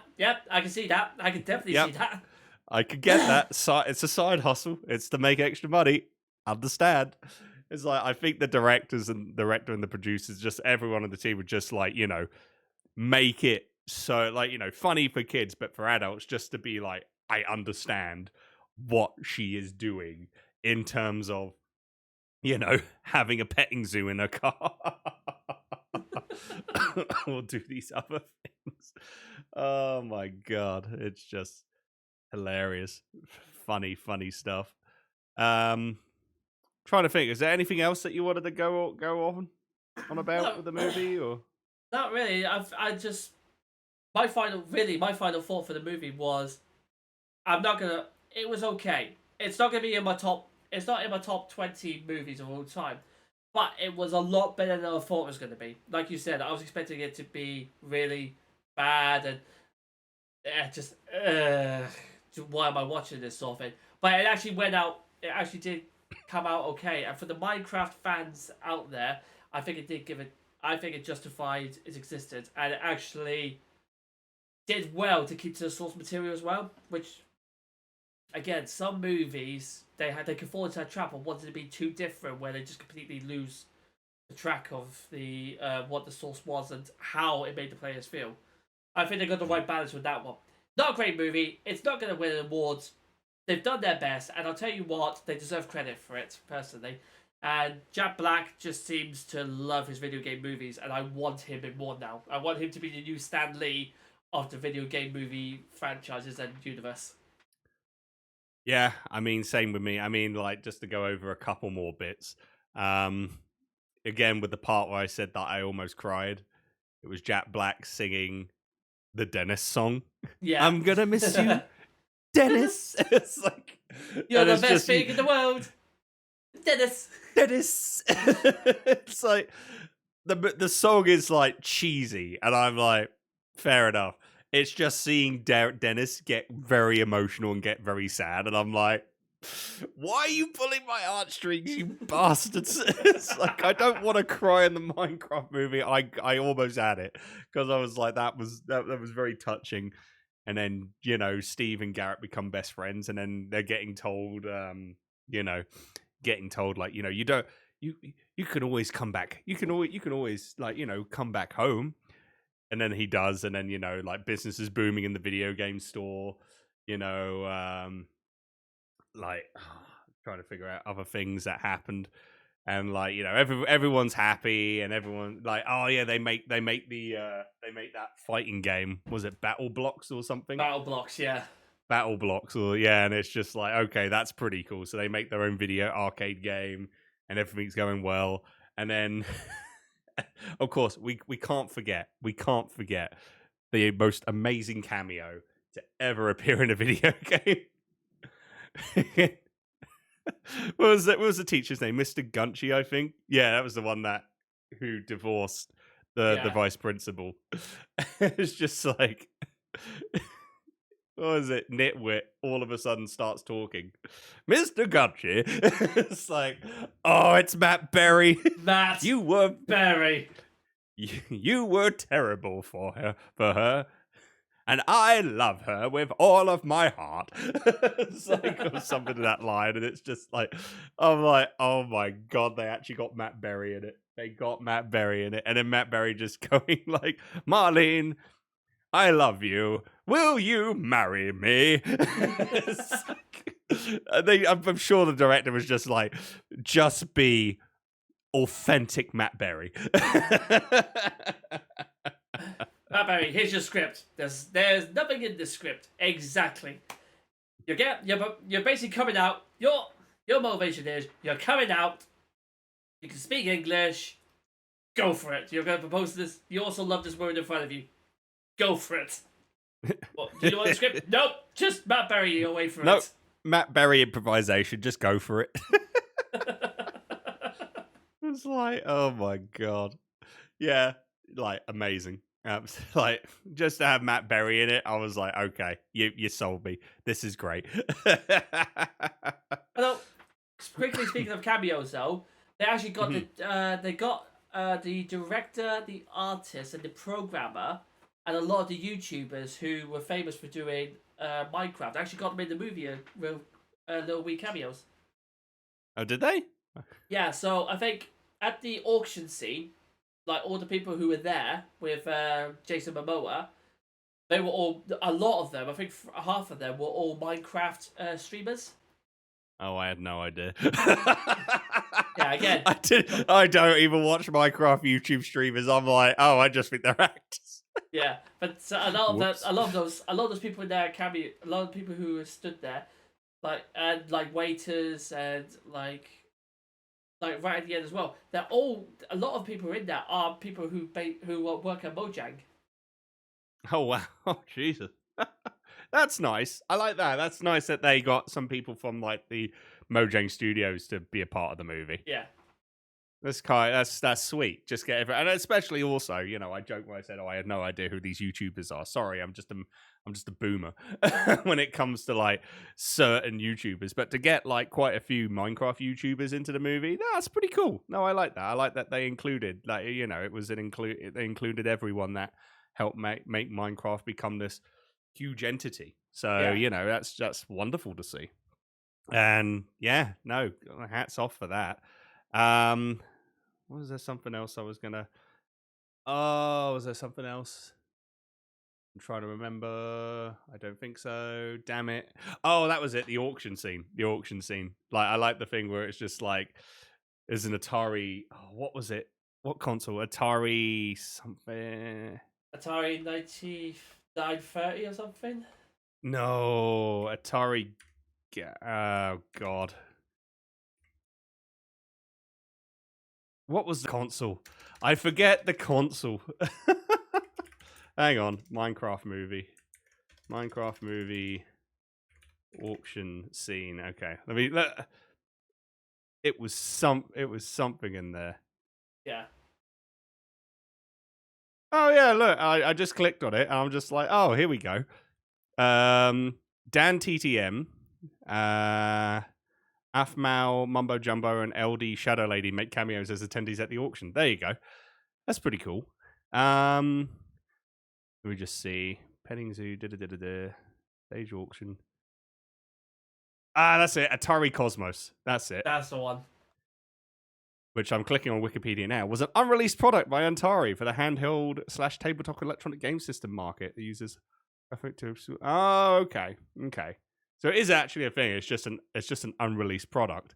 Yeah. So that's probably why he was freaking out about it, because it's like, is an Atari Cosmos in there? It's like, yeah, there's probably an Atari Cosmos. I said, if you can do me this one favor and get this for me, we could be able to hang out.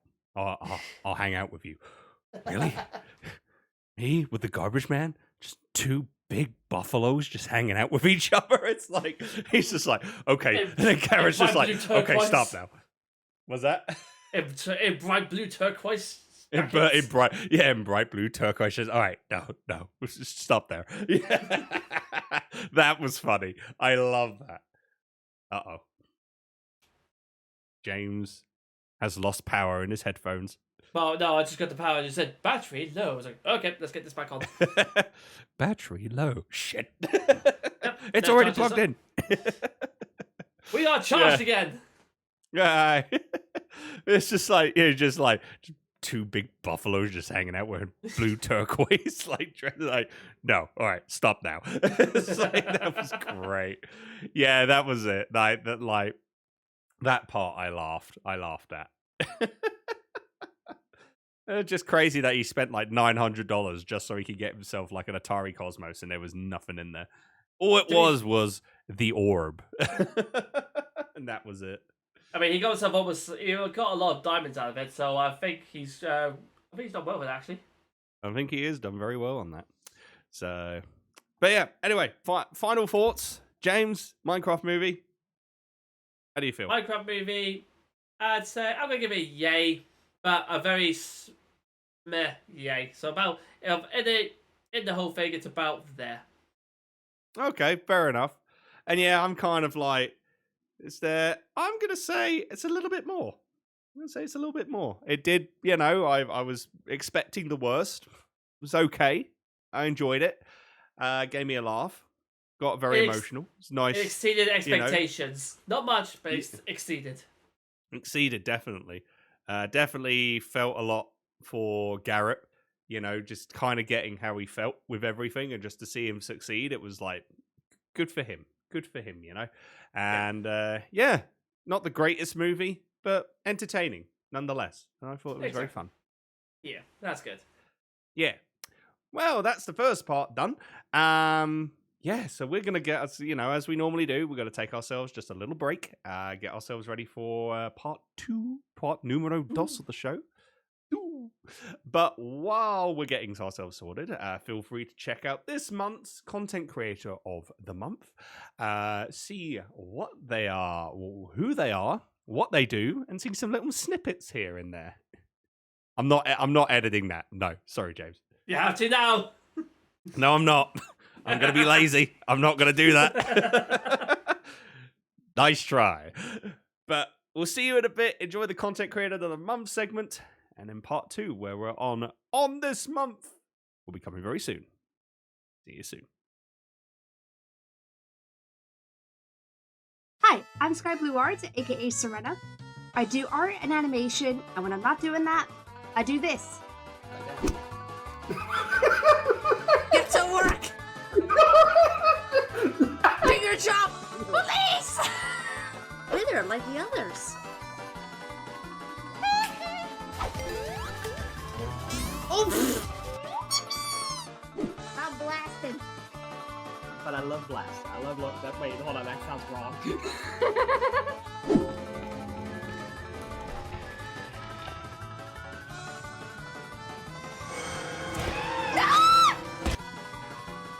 No kidding. Oh, jeez, there's a ghost. Oh my God, there is a ghost! Yeah. There is? Oh my God, there is! There goes some of the flowers! I'm out of here. Stop this. I quit.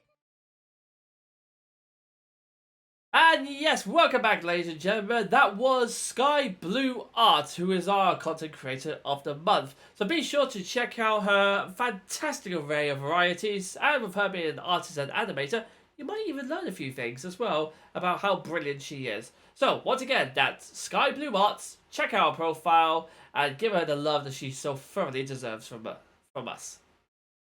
And that is that. So now we're into the last wee bit of our one. This one is basically our little segment we like to call This Day in Gaming History, or month, because we're not gonna be able to cover all of that in just one day.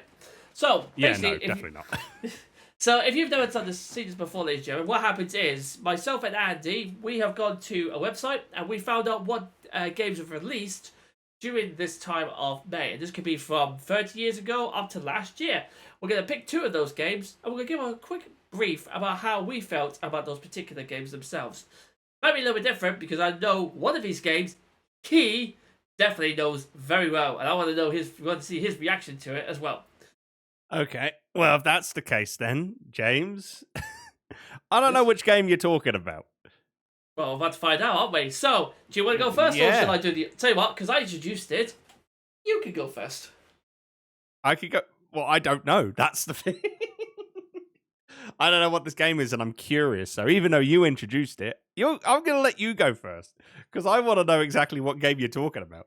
Okay, so we're going to start off with this game that was released 26 years ago. And it was Oh, released Jesus Christ, on it the isn't the 29th. game that I know. This is wrong for me. So So this isn't the game you thought it was going to be. no. Oh, buddy. This is much, much, much worse. Oh, So, shit. ladies and gentlemen, this game was released 26 years ago. 26 years ago? No, that's definitely 35 years ago. No. It is 26. My apologies, Adrian. This game was released 26 years ago on the 29th of May, 1999. It was released for the Nintendo 64 and became a very famous game indeed for that not just for that particular console, but for the whole gamer community. This game is something Andy played once on his stream as a punishment. This game is without doubt one of the worst games ever created in the entirety of gaming history. We're not talking about I know E.T. what it is. We're not talking about E.T. We're not talking about anything else apart from this one particular game that was released on the Nintendo 64. I think I know what it is now. This game is very infamous. Part of its DC, as part of the DC superhero range, it is, of course, Superman. The new Superman Adventures. Oh God, I didn't even see that game. I didn't even see it on the list. It was literally one of the first pages I looked at. Was it? I didn't even see it. You mean like on day one, like May 1st or something? Nope. You went straight to the 1st of May. I started on today's date. It wasn't. It wasn't today. It's not today, is it? It's not his birthday. It is. It's 26th it's Superman birthday. 64's birthday today, May 29th. And I will prove this to you right now. I'm gonna be. God. I am actually. Let me just do this very, very quickly. Oh God. Well, you got a game for me. I've got a game for you then. Oh, have you You now? play it more. Yeah, because you play it more than me. Oh, okay. Interesting. Interesting. So. I know it's kind of fitting, honestly. Oh, is it? Yeah. And there we go. I've just sent it to Andy over Discord. There it is. This day in gaming, May 29th. Superman, the new Superman Adventures. It's celebrating Holy. its 26th birthday today. Holy fucking shit. I skimmed past that. I honestly... Oh, there's a game on there. Oh my God, I didn't even notice that. Oh my God, there's a game there on that list, which we'll probably talk about for next May's edition. We won't go into that. So, I have been very lucky to never actually play Superman, the Superman Adventures. Mostly because I've got stuff to tell you, mate. I never had the opportunity to have an N64. I had PlayStation and PlayStation 2 at the time. But this gentleman right here definitely played it. So I'm going to let him take this next spiel because he knows this game better than I do. I know how infamous it is. He knows just how bad it is. So, Andy, the floor is yours. Please explain to everyone, what is Superman, the Superman Adventures for the Nintendo 64? And is it bad as everyone keeps claiming it to be? It is a piece of hot garbage. And yes, if people say this game is bad, it's terrible. Take it from me that has had to fricking complete this game from start to finish. When did you complete it? Was it a punishment? Or was it like a charity event, wasn't it? No, it was... So back in the day, before I had just some Andy, I had a different account called the British Andy. Because I used to be patriotic with my British heritage. Now I'm like, fuck that shit.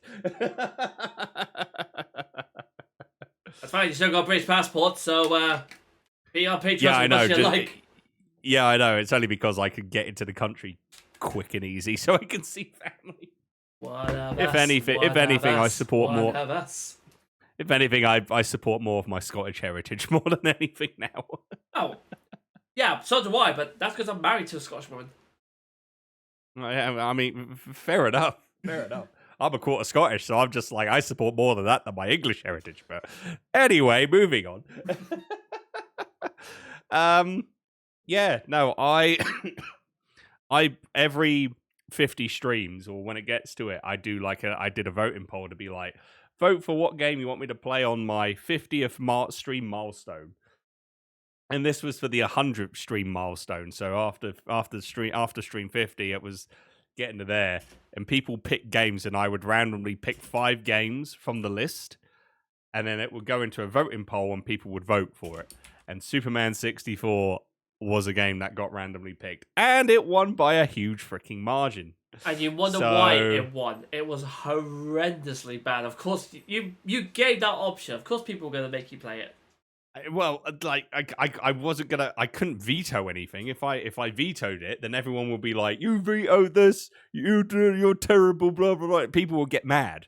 People would have got mad at me because I vetoed Superman 64. So I'm like, fine, all right. You want to see me suffer? Here it is. Pick which game. And then yeah, they all picked Superman 64. And then that came through with the classical meme that had happened to me, which is Lex wins. Which I will show a little bit on the video part, but for people listening to this in the audio, here's what happened. I completed the first level of Superman 64, and I was so over the moon because I'm like, I've never beaten the first level of Superman 64. I think the vast majority of people probably gave up on level 1 because it's so broken. But I got through to level 2, and that level was a mother to beat. But I eventually did it. and I was on such little health, like this much health, pretty much when going through that. And it said Superman wins, and I'm like, yes, I did it, I win. We've got an hour to go. We'll see how far we can get in the game. Loads of people in the chat were telling me, save the game, hit start, save quick, because they knew what was coming. But me, I had no freaking clue. So I'm like, yay, I did it. I beat level 2 of Superman 64. There are enemies still flying around. The object is to freeze the bombs in order to stop them from exploding and destroying the city. So you do that, but the enemies are still flying around and they're throwing bombs at you. So they're still flying around, even on the thing that says Superman wins. A bomb hits Superman when I'm in the you win phase, the you win screen. Superman dies. It then changes from Superman wins to Lex wins. Even when I beat the game, I was shocked. I was like, what in the hell just happened? I was hoping that nothing changed. I hit the start button and it brought me back to the beginning of level 2. I had to and not only that, the game soft locked. And I had to turn it back on again. Luckily, my save file was not corrupted, so that was a relief. But I had to do all of level 2 again because of that load of bollocks. Is that where the Lex wins thing came from? What? That whole The Lex wins meme. Yeah, that's how it started. That's how it started. I've been reading for ages, wondering how that started. Well, because I did a thing where every time I lose, I had a Lex wins counter. So I did, okay, Lex wins 1, 2. But it fully kicked off when that happened. When I beat level 2 and then the game just kills Superman anyway and it changes from Superman wins to Lex wins, that's when the meme was born. And even after not deleting my British Andy account and having just some Andy, there are people that still remember that to that day and still remind me on it. And I'm like, yeah, thanks. Great. And I still have the clip. So I'll be posting it up on my social media sometime soon. I'm not sure when. I don't want to, but sometime soon. Sometime we'll get round to it and I could bring myself to open it up. Pretty much, yeah. But if people were telling you that this game is trash, yes, it is trash. It is 100% garbage. Like, never play. Don't, even if, as a way of punishment, please don't do it. I'm a professional.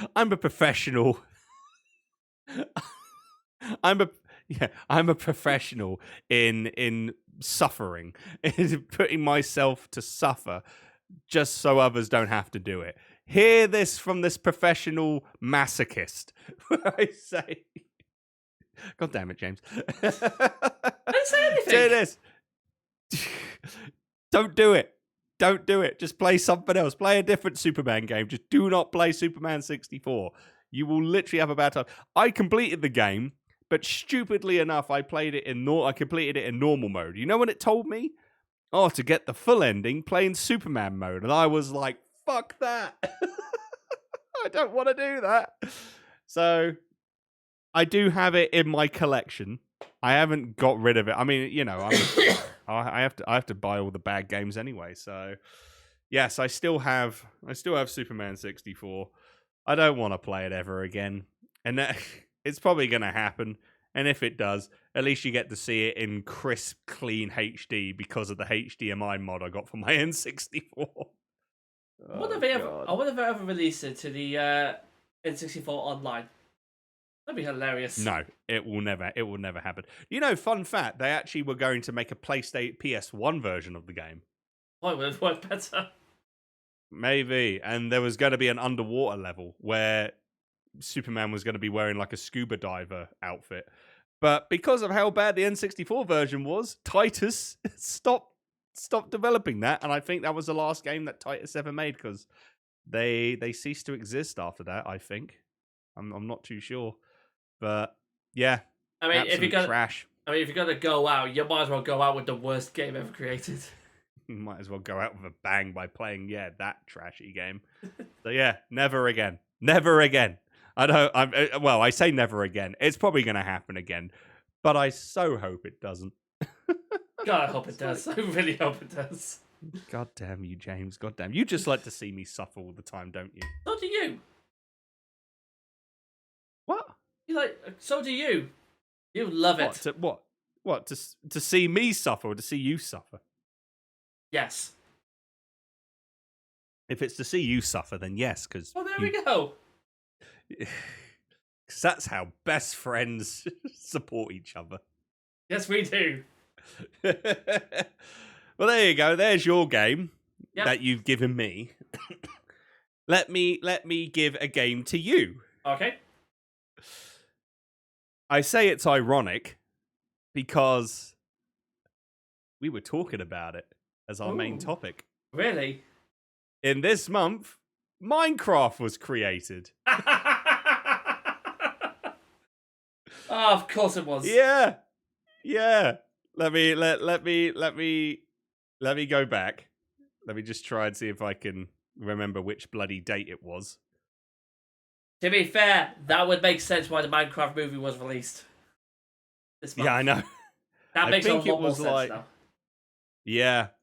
Pretty much. It was like in the early part of the month. I feel like okay, yeah, so this was way before. Yeah, here we go. It was released on May 10th, 2009. May 10th. May 10th, 16 years ago, was when Minecraft. It's fitting, actually. We went to watch the Minecraft movie this month, and this month is when Minecraft was created. So, I mean, I remember back in the day when I actually played Minecraft. I mean, I played Minecraft, you know, when it first came out, and it was just mainly just, you know, sandbox building and everything. And, you know, back then it was fun. I did enjoy it. But I've since been off the bandwagon, so to say, because my attention span when it comes to playing certain games kind of dips off if there's no progress. Yeah. And it happened to me. But I know that for you, James, I know that, you know, I mean, compared to both of us, you've played Minecraft more, so you kind of know the gist of like how things have worked and how things have probably improved or, you know, have gotten better or have gotten worse over the years during updates. So I'm passing it over to you. How do you feel about Minecraft and when you used to play it and play it nowadays? What's worked? What hasn't? Do you think nowadays Minecraft still holds up? Yeah, I think Minecraft still holds up for the very reason why it worked in the first place. It's the whole creative side of things of Minecraft. I've seen people create literally everything and anything in Minecraft. It takes a hell of a long time.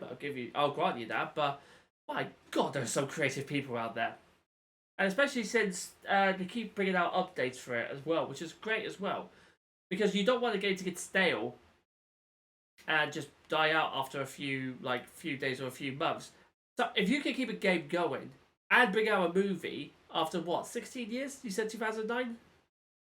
Yeah, 2009. If you can bring a game out for almost 19 years or so, one of those time frames, 20 years ago. Let's say 20 years ago. Yeah. Easy. Say 20 years. Yeah.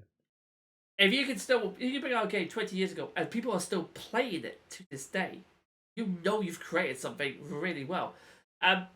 It's the same with like the Creator Stardew Valley as well. The people who make it are updating it regularly. They're adding more stuff to it. They're trying to keep people still interested, but also change the dynamics a wee bit as well. Like more like different items, different ways to play, and all that. And as I was saying, there's a few people I've seen on YouTube that have created like YouTube Shorts. Someone's created the whole of Middle Earth in fucking Minecraft. And what I mean by that is they've created the Shire. They've created Rivendell. They've created Mordor, Minas Tirith. Basically, all the major parts of it, they've created. And not only have they just done that, they've actually added a route as well. And basically saying, here's where Frodo and Sam this is their route that they took to destroy the One Ring. Jesus. And that is dedication to the course. And the fact that people have completed it, and it took them like 5 or 6 years to complete it fully, and now they just give it out to everyone. No one's paid them to do it. They did it themselves because of just how much they loved the craft. And I love the creative side of things. I utterly adore it. Because you can just create whatever the hell you want. There's no limits. There's no case of you can't build this because of X, Y, Z. You can't build this because it's not going to work or anything like that. It's literally a case of, there's your world, go out, do whatever the hell you want. And that is the beauty with Minecraft, is you're creating a place, unlike other sandbox games, where you've got mission after mission, the same side quests all the bloody time. With Minecraft, it's literally like, the way Minecraft works, I would say, is like Breath of the Wild.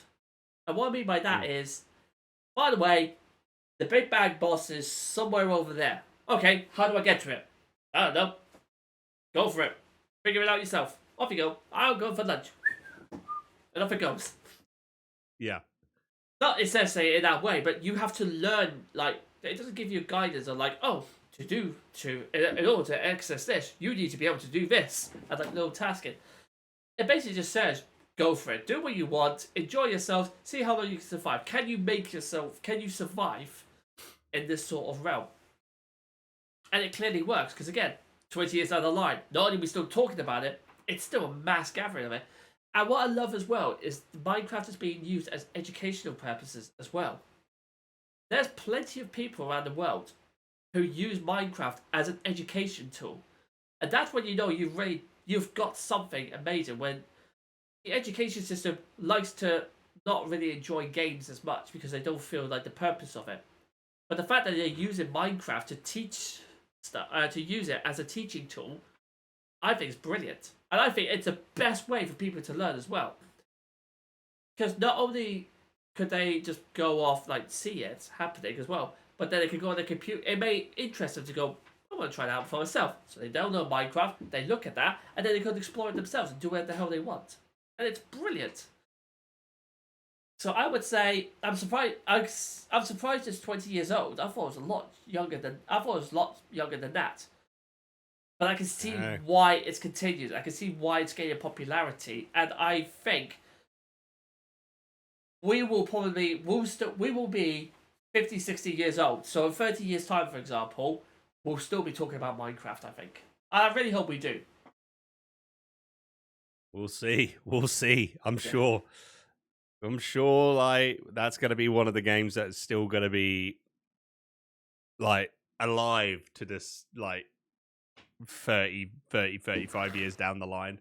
Yeah. You know, because it's just how much love. I mean, it's like, you know, like with some games where it's like they get made and they become popular, and then after, like, say 5-10 years, it's just like, you know, still there, but it hasn't been given, like, a ton of love or anything. Like, you know, still someone's car alarm's going on. I was wondering what that was. Yeah. I was like, wait a minute, what the hell's going on? I think I should beep. My car. Is that an actual car alarm? I thought it was like some beeping the whole lot. No, it is a car alarm, and I was getting worried. I was like, was that my car alarm? No, it's gone off now. It's done. I was like, oh shit, do I have to go and turn it off? But no, we're good. We're good. What I was saying. The next episode, next month's episode will be finding Andy's car. Dude, where's my car? But yeah, no, going back to like, you know, there's games out there that are still available. You can still play them online, but the developers have just decided to be like, nah, we're done. This is going too much for him, ladies and gentlemen. It's all too much. What the hell just fell over? It's a freaking stand. Well, it's not standing anymore, is it? Shut up. Anyway, what was I talking about? Oh, God. As I was saying, most developers don't give love to their games anymore, even though they're still around. You're still able to play them online and stuff. But I feel like with Minecraft, 16, 20 years, how old it is, it's still been given major love. And I think, maybe 30, 35 years down the line, it's still going to get given a ton of love. And we're just going to see it flourish even more. I feel like it's not even just creating as well, because I've seen you've got like a story mode, you've got the creative sandbox mode, but you've also got online. Like I've seen friends who have streamed it where they've played like hide and seek. So you go into a server where there's other players, and it's all done up where it's like you can play hide and seek with other people. You can play murder with other people. You can do all these games, and I'm like, what? Hold on. There's like this ecosystem of games that you can play with other people online inside Minecraft. It's just wild to see, and I would love to jump into that one day. It's just, honestly, the possibilities are endless, and I think if Mojang and continue to provide love and support for and how well the Minecraft movie has done, I think we're definitely going to see this continue. We might see some new things come available for Minecraft the game. So who knows? Possibilities are endless. It wouldn't surprise me, because there's a few things that happen in Minecraft that aren't actually in it, I've heard. I think that the creators have just made up their own creative differences and added stuff that isn't actually in Minecraft. I would not be surprised, given a couple of months' time, if that becomes a regular feature in Minecraft itself. Yeah, I mean that's the thing. You just don't know, right? So have to wait and see what new creative stuff are gonna become available for the game. Yep. So so that's your first choice. That's your first choice, Dan. Yes, I will now pass it over to you for your second choice.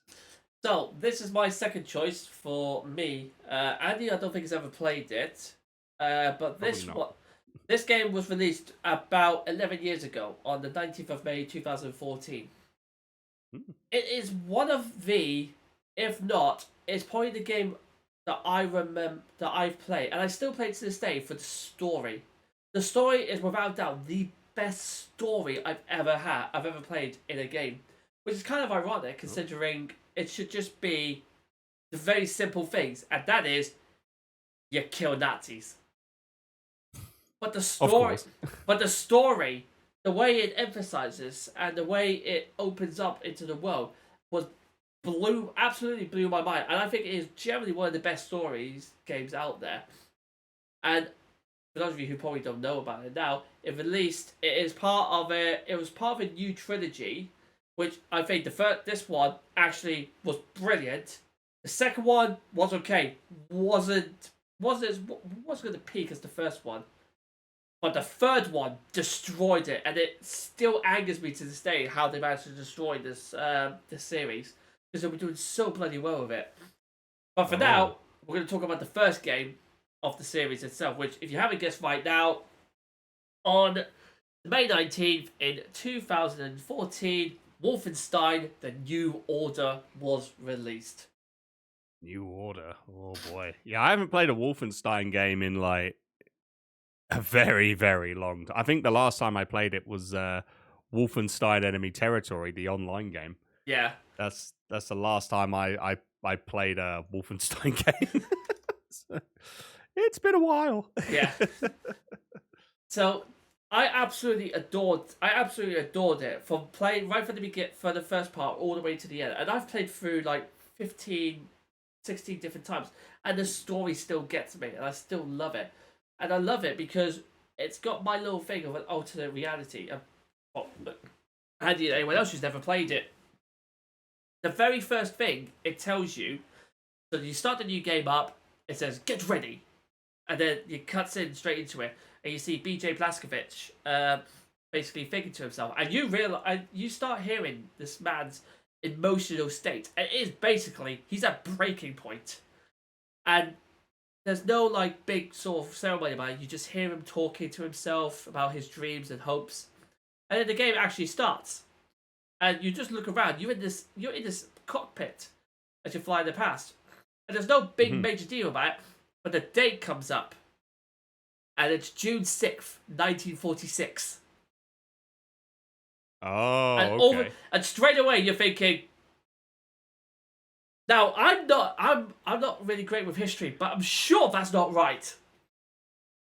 6th of June, 1946. You're thinking, Yep. that's not right at all. And then it starts, and as the whole chaos starts off, you then realise what's happening, and you're like, what the hell's going on? And as you're fighting these Germans, you're hearing like the radio contact in the background. And it's not giving you like the information. It's not like throwing the information at you. You're just hearing it. You're catching it. And on one of them, it's literally a case of we're losing men. We've got to pull out. And all you hear in the radio is like negative. We're telling you this now. We can't pull out. You've got to keep going. If we lose this, we lose the war. That's it. This is our last shot. And you're like, hold on, what the hell's happening? Yeah. And then you get into the story itself, and it's Wolfenstein bullshit. All right, and the way I say that is, you will fight all the way from 1946, and you will fight the Germans and all that stuff, and then stuff happens. Not massive spoiler. You end up fighting Nazis on the moon. Which just seems like the biggest jump in the world. Like you all of a sudden find Nazis on the moon. But then you just you kind of just playing it. You're feeling like, I'm on the moon now. Oh shit, I'm on the moon. Again, the whole story is just incredible. It pulls you in, it drags you in. And during the entire game itself, you're hearing Blazkowicz's inner thoughts. And you realize just how broken this man is. How he's had enough. And like you normally see like in other games like Call of Duty, Modern Warfare, and all that stuff. You see the good guys are like, yeah, we're gonna fantastic, we're gonna win this, we're gonna do this, we're gonna be amazing. And then you listen to BJ Blazkowicz, and you feel sorry for the man. You're like, my God, man, I genuinely just want to give you a hug because you're going through a lot of shit. Like really, really bad. And you're just hearing him going in about like hearing fighting his own demons and his own thoughts, and you just think you actually empathise with him. You feel so sorry for him about what he's going through. Whilst, you're splitting open Nazi skulls and you're still feeling sorry for the man. You're like, I feel so sorry for him. I feel so sorry. I hope he gets okay. I mean, one of these days it will all be okay. Bang! And like I say, I've had the game now on Steam. I've had it on Steam Deck as well, and I've been playing it. It's still in one of my. I've got like 63 hours into playing it, and that's just running through the whole story again and again and again and again. And actually, for you as well, Andy, I would say if you ever get the chance, play it. I think you would thoroughly enjoy it. It's not a massive like shoot 'em up sort of. It's a first-person shooter, but I think you would generally, and so would everyone else listening and watching this, I think you would generally enjoy the story to this. I mean, yeah, I've always been fascinated in jumping into the Wolfenstein series. It's just something that I've not really gotten around to. Not because I don't like it. It's literally because I just haven't gotten around to it.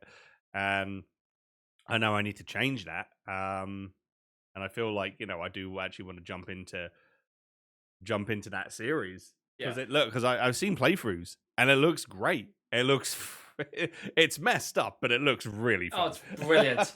There's nothing if you're having a bad day, there's nothing that makes you feel better than just shooting them up. It's just brilliant. Just shooting some Nazis. Exactly. Goodness gracious. No, that's great. Yeah, that is definitely a game series I need to jump into at some point.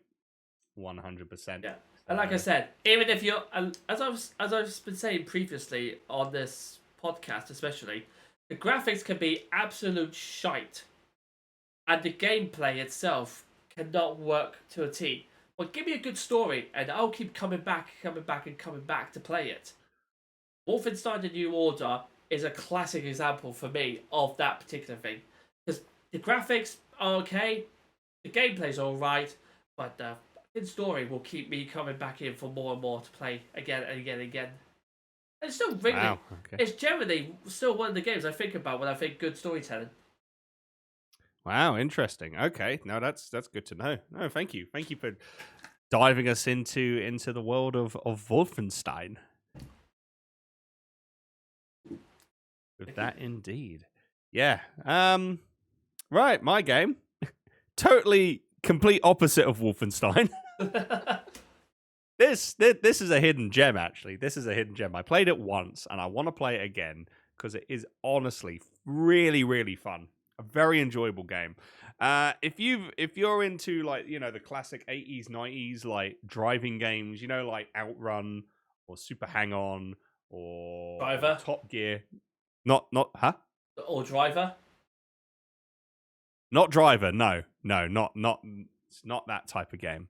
But Okay. Top Gear, not the TV show. There was a video game called Top Gear. It was something completely different to the BBC show. It was actually, but you know what Outrun is, James. You know that style of game where you're driving. I love Outrun. You're driving like this, and the road's going, and it sometimes turns to the right. You go there. Sometimes turns to the left. It's kind of like those games. And this is I think it's a wonderful tribute to that style of racing games in the next gen. Something that I definitely think that everyone should give a go on. It's called Horizon Chase Turbo. Came out on May 15th, 2018. I played this I played this 5 years ago. It's honestly a brilliant game, and it is kind of like what the games were: Outrun, Super Hang On, Top Gear, like all those racing games. It's kind of like that, but in the next gen format.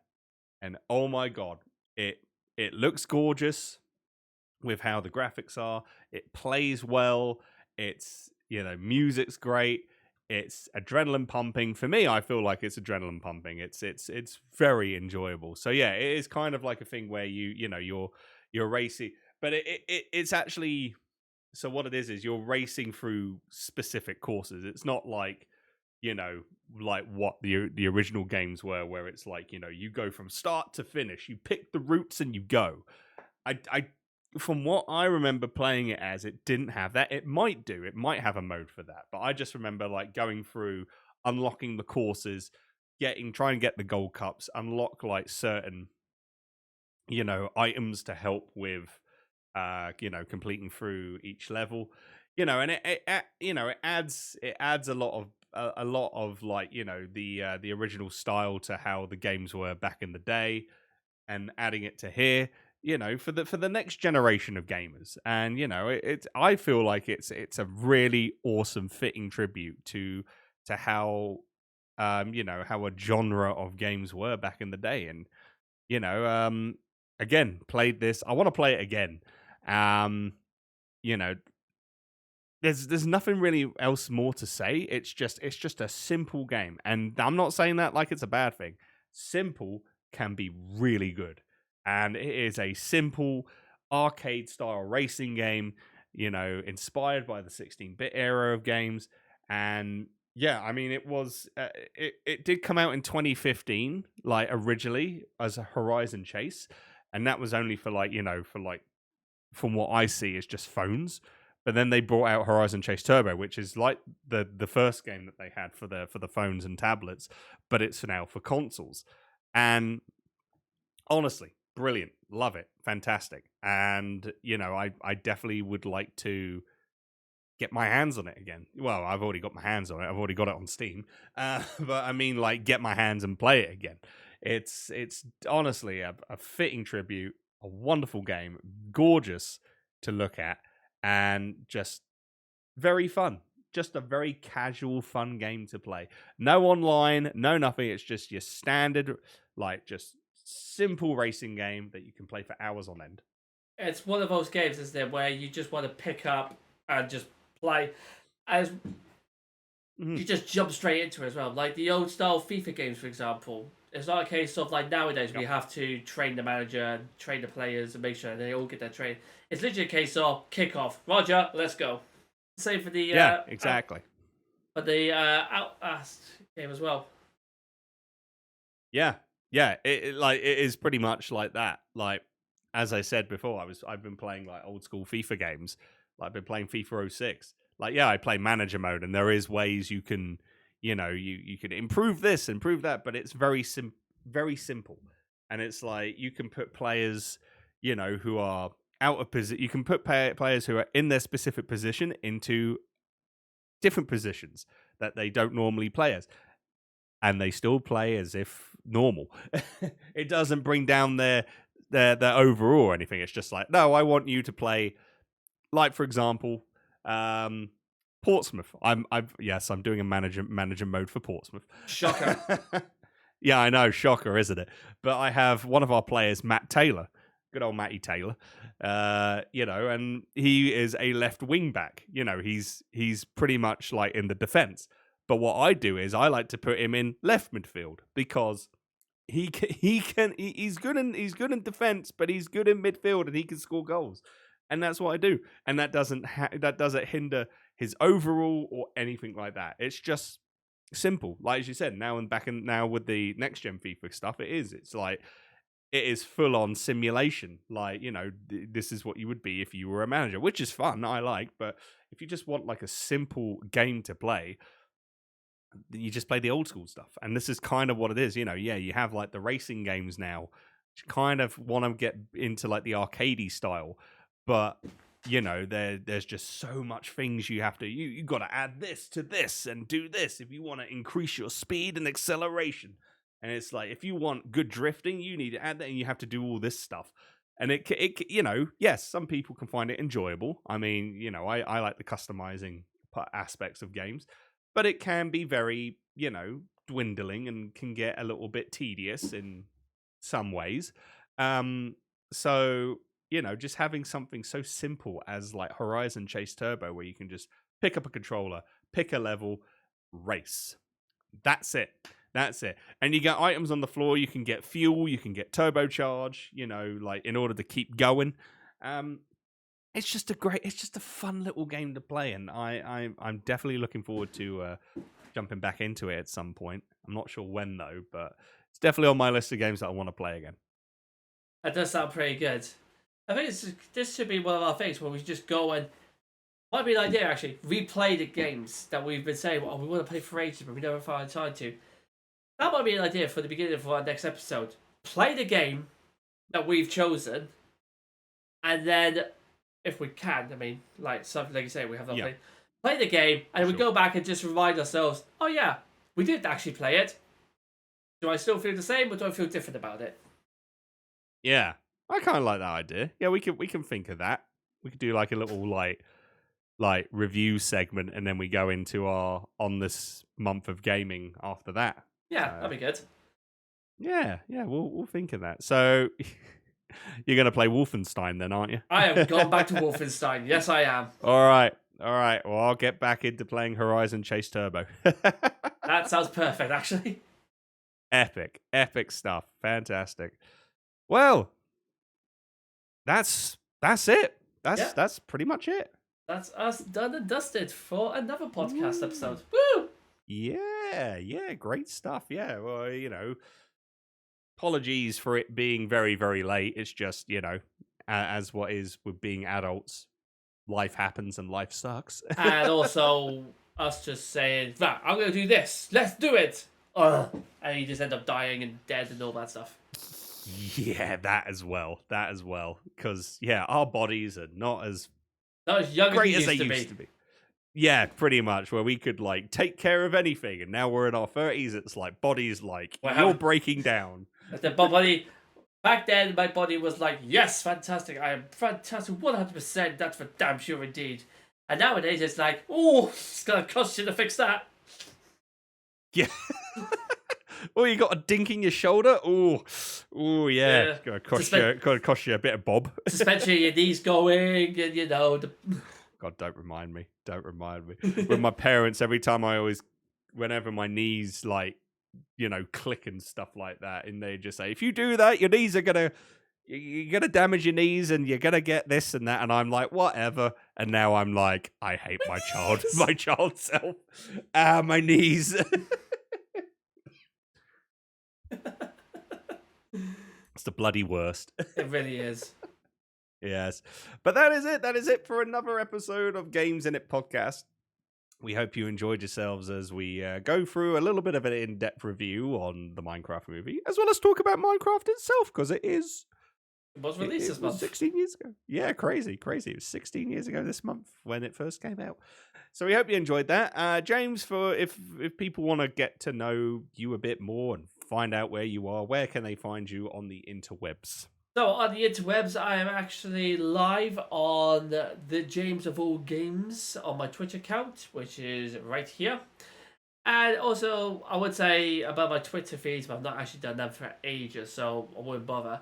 But I will be getting back into streaming as much as I can. Like I said, it's been a while, and need to get myself into it properly. But once I get on it, give me a follow. And you'll be able to notice when I get back online, and hopefully I'll be playing your favourite games. Nice. And yeah, there for me, the same thing. You can follow me on Twitch. Do a lot of variety stuff. I've been on a bit of a hiatus because I just had a lot of stuff to do, but hopefully I'm going to get back on June 1st. I'll be playing some games, so that should be fun. And you can follow me on other places like Blue Sky, Facebook, even though I don't post on Facebook, but eventually I'm going to for updates and stuff. Instagram, TikTok, YouTube, post a lot of stuff there with the content. And yeah, if you want to keep up to date, I'm on Blue Sky as well at t621.net. That's TEA621.net. And if you want to keep up to date with what I get up to, you can check me out there. But yeah, that's where I am on the social medias, just some Andy. Feel free to come by if you want to. So I want to say a big thank you to everyone who's listened and watched us for this episode. We hope you have enjoyed yourself. I want to say a massive thank you as well to Just Mandy for joining us and getting us all organised. So I do appreciate it. Yeah, same to you as well. Thank you, James, for, always coming by and just having a laugh with me. It's always been a blast. It's always having a good time doing this show with you. It's fantastic. Absolutely. I might even say this may be the best podcast in the world. Hopefully. Maybe one day. Maybe one day. Maybe one day. I don't know when. We'll give it 10 years. 20 tops. 20 tops. Yeah, 10 years minimum, 20 tops. There you go. Goodness. But yes, as I say, thank you all of you for coming by, tuning in. We hope you had a really wonderful time listening to us babble on about the Minecraft movie. Until the next episode, have a very good rest of the day, morning, afternoon, evening, wherever you are in the world. Stay safe. Much love. Speak to you all very, very soon. Take care. See you next time. And from me, this is the James of All Games signing off, saying cheery bye. And as always, ladies and gentlemen, thank you for stopping by.